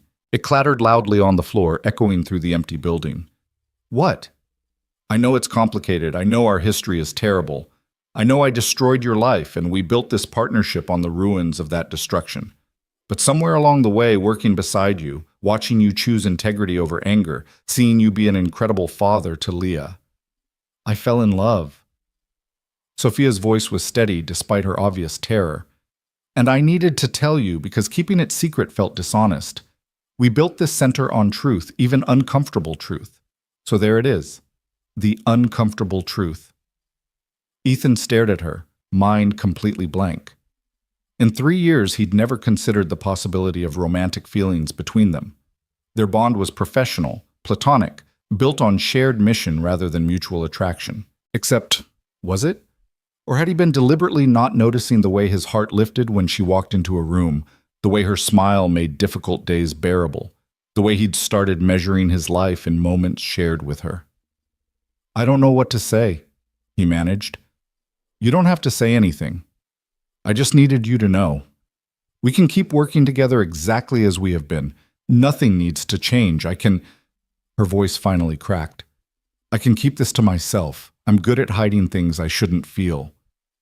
"Sophia." Ethan moved closer, not sure what he was doing, but unable to stay distant. I haven't thought about relationships since Jenny died. Haven't even considered the possibility. She was my whole heart, and when she died, that part of me died too. Or I thought it did. I understand, I'm not asking for, but maybe it didn't die. Maybe it just went dormant, waiting for someone who could understand what I'd been through. Someone who'd lived in the same darkness, who'd rebuilt themselves from the same ruins. He reached out, took her hand. "I don't know if what I feel is love. I don't even know if I remember what love feels like, but I know that you matter to me in ways I can't fully articulate. And maybe that's enough to start." Sophia's eyes filled with tears. "You're sure? Because our history is exactly why this might work. We've seen each other at our worst. We've fought through trauma and corruption and nearly dying. There are no illusions left between us, no pedestals to fall from. We know exactly who we are. Broken people trying to build something good. If we can do that professionally, maybe we can do it personally too." This is insane. The former CEO and the whistleblower she destroyed, falling in love while running a workplace safety center, nobody will believe it. Nobody believed we'd build this center. Nobody believed we'd take down Morrison's network. Nobody believed we'd pass federal reform legislation. We've made impossible things happen before. Ethan smiled, surprised by how natural it felt. What's one more impossibility? They stood there, hands clasped, in the building they'd created from grief and determination. Around them, 37 photographs watched, silent witnesses to everything that had brought them to this moment. "So what do we do now?" Sophia asked. "Start slow. Figure out what this looks like. Tell our daughters, because they'll probably just say, 'finally,' and roll their eyes." He laughed. "Mostly we keep doing what we've been doing. Running the center, fighting for workers, building something that matters. Just maybe we do it as partners in every sense of the word." "That sounds perfect." They kissed, tentative and careful, testing this new dimension of their relationship. It felt right in ways Ethan hadn't expected. Not explosive or dramatic, just comfortable and true, like coming home after a long journey. The months that followed brought adjustments. Ethan and Sophia dated like awkward teenagers, navigating how to be romantic partners while remaining professional colleagues. Their daughters reacted exactly as predicted. Leah said, "About time," while Emma launched into wedding planning despite being told they weren't anywhere near that stage. The staff handled it with surprising grace. Marcus made jokes about conjugal visits to the office. Vanessa offered relationship counseling services. Most people just seemed relieved that their leaders had found happiness after so much pain. On a crisp October evening, 6 months after Sophia's confession, Ethan took her to the overlook above Seattle. The city sprawled beneath them, lights twinkling in the gathering dark. He'd brought Jenny here once, years ago, to propose. Coming back felt like honoring her memory while claiming his future. "I've been thinking about legacy," he said, holding Sophia's hand, "about what we leave behind when we're gone. The center will outlive us. That's good. That's important. But I want our legacy to be more than an organization. I want it to be proof that broken people can heal, that enemies can become allies, that love can grow in the ruins of tragedy." "That's a beautiful legacy." Sophia leaned against him. "Think we can achieve it?" "We're already halfway there." He pulled out a small box from his jacket pocket. Inside was a simple silver ring, engraved with words they'd made their motto. "People before profits, always." "Sophia Grant, you destroyed my life and then helped me rebuild it into something better than before. You're the most infuriating, brilliant, courageous person I've ever met, and I want to spend the rest of my life building impossible things with you. Will you marry me?" She was crying, ugly, messy crying that made her mascara run. "Yes. God, yes. Even though this is insane and everyone will judge us, and we're going to have to explain our origin story at parties for the rest of our lives. Yes." He slipped the ring on her finger, and they kissed overlooking the city where their story had begun in a parking garage with violence and blood. How far they'd come. How much they'd survived. They married 6 months later in a small ceremony at the Phoenix Center, surrounded by the memorial wall and everyone who'd helped build their impossible dream. Mrs. Martinez attended, still not forgiving Sophia but respecting what she'd become. Vanessa served as maid of honor. Marcus was best man. Emma and Leah were junior bridesmaids who spent the entire ceremony grinning. Agent Victoria Chase gave a toast. "To the most unlikely couple I've ever had the privilege of investigating. You've shown that redemption is real, that change is possible, and that love can flourish even in the hardest soil. May your marriage be as resilient as your center, as honest as your confessions, and as enduring as your commitment to protecting workers." Years passed. The Phoenix Response Center grew to 47 locations nationwide, training over 300,000 workers annually. Federal workplace fatalities dropped by 37% in industries where their programs were implemented. The memorial wall expanded to include 216 workers, not because more died, but because families requested their loved ones be honored there, making the center a national monument to workplace safety. Ethan and Sophia testified before Congress 4 more times, advocating for stronger regulations and better enforcement. They wrote a book together, Rising from Ashes: How Tragedy Sparked a Movement, that became required reading in business schools and ethics courses. Universities created endowed chairs in workplace safety named after Plant 7's victims. Emma and Leah grew up, went to college, returned to work at the center in various capacities. Emma became a lawyer specializing in whistleblower protection. Leah became a mechanical engineer who designed safer industrial equipment. Both credited their parents, all 4 of them, because that's how they described the blended family, with teaching them that systems could change if enough people demanded it. On the 10th anniversary of Plant 7's explosion, the center held a memorial service unlike any before. 2,000 people attended, workers who'd been trained, families who'd been supported, legislators who'd passed reforms, companies that had transformed their safety cultures. The event was broadcast nationally, becoming a moment of collective reflection on how far workplace safety had come and how far it still needed to go. Ethan, now 52 with gray threading through his hair and permanent lines around his eyes, gave the keynote address. 10 years ago, 14 men died in an explosion that should never have happened. Their deaths were preventable, foreseeable, the result of corruption and negligence. I tried to stop it. I failed. And for 2 years I carried that failure like a stone in my chest, drowning in guilt and rage and grief. He paused, looking at Sophia beside him, at their daughters in the front row, at the memorial wall now displaying hundreds of faces. But failure taught me something success never could. That individual heroism isn't enough. One person speaking up can be silenced. One whistleblower can be destroyed. One tragedy can be covered up. Real change requires collective action, workers supporting workers, families demanding accountability, citizens refusing to accept that profit matters more than people. His voice grew stronger. The Phoenix Response Center isn't my legacy. It's not Sophia's legacy. It belongs to every person who's ever said, "This isn't safe," and insisted on being heard. To every family who transformed grief into activism. To every worker who refused to accept danger as the price of employment.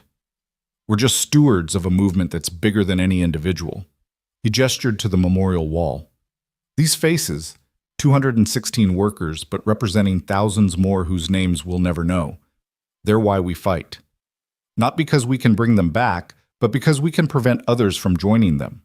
That's the promise we make every day. Your life matters. Your safety matters. You matter more than profits or productivity or corporate convenience.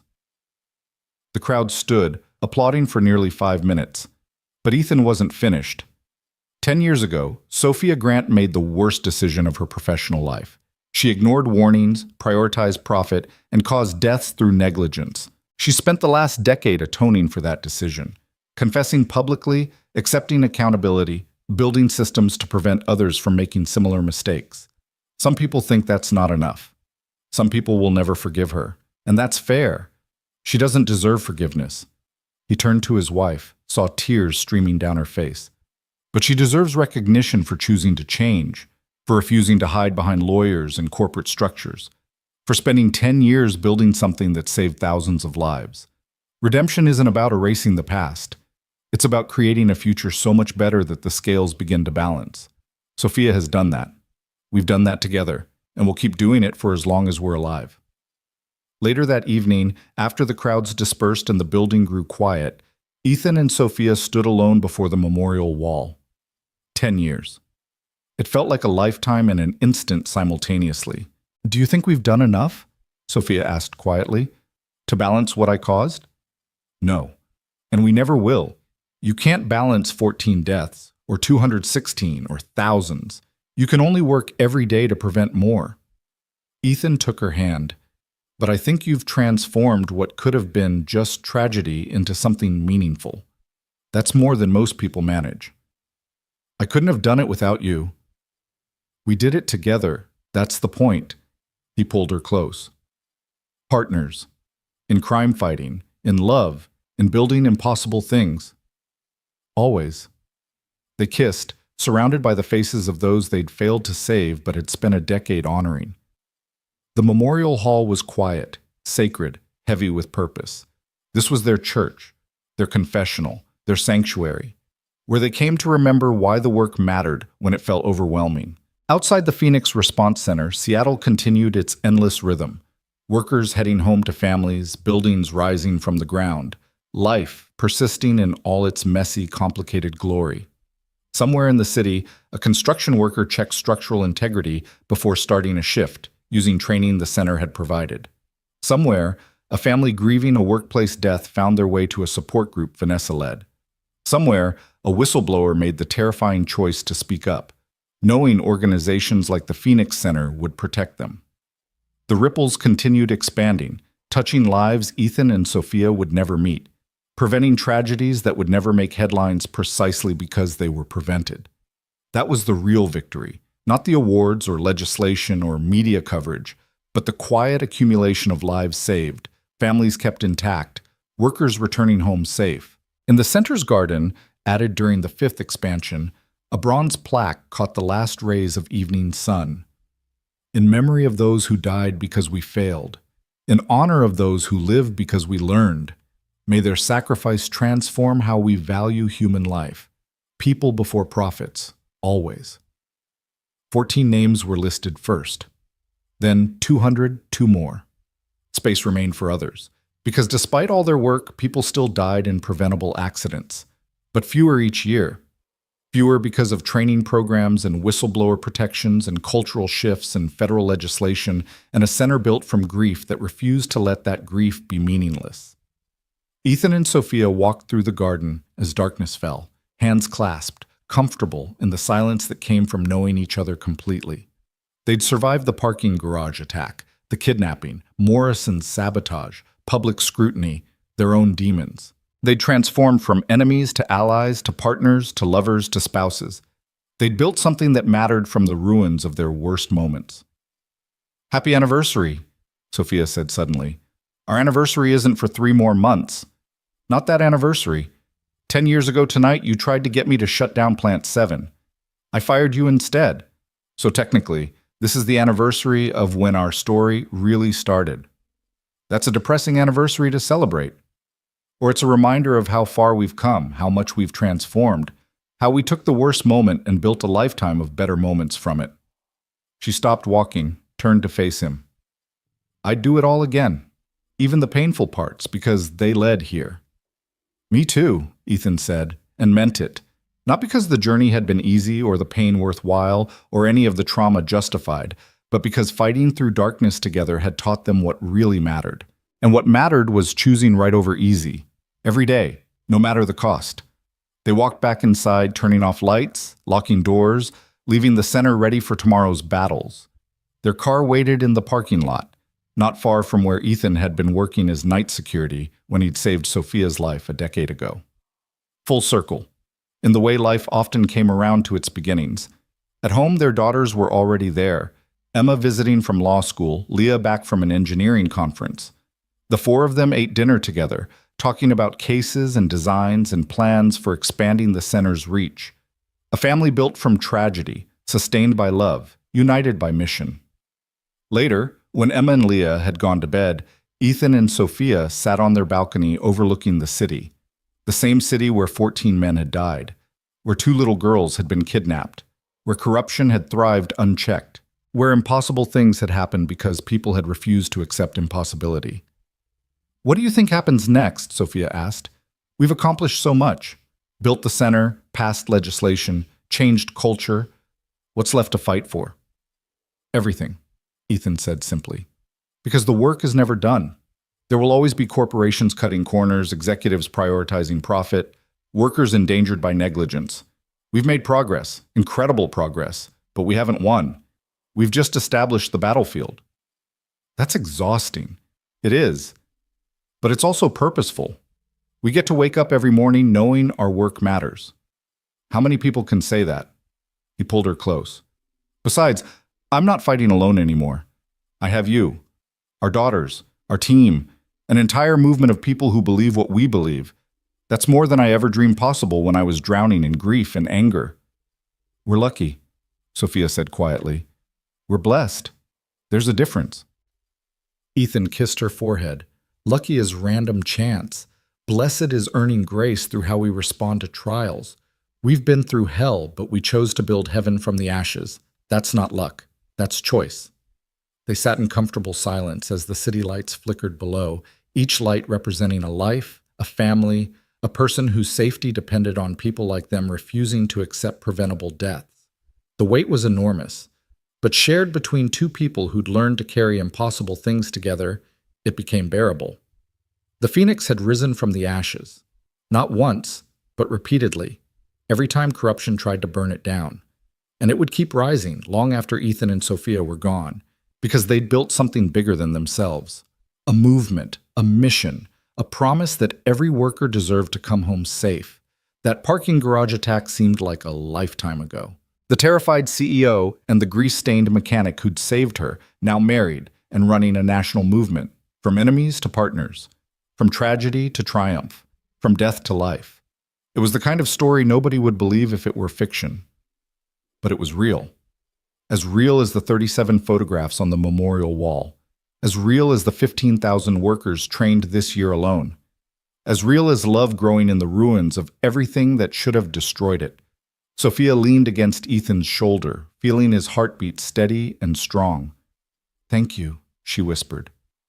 "For what?" "For saving my life. For giving me a second chance.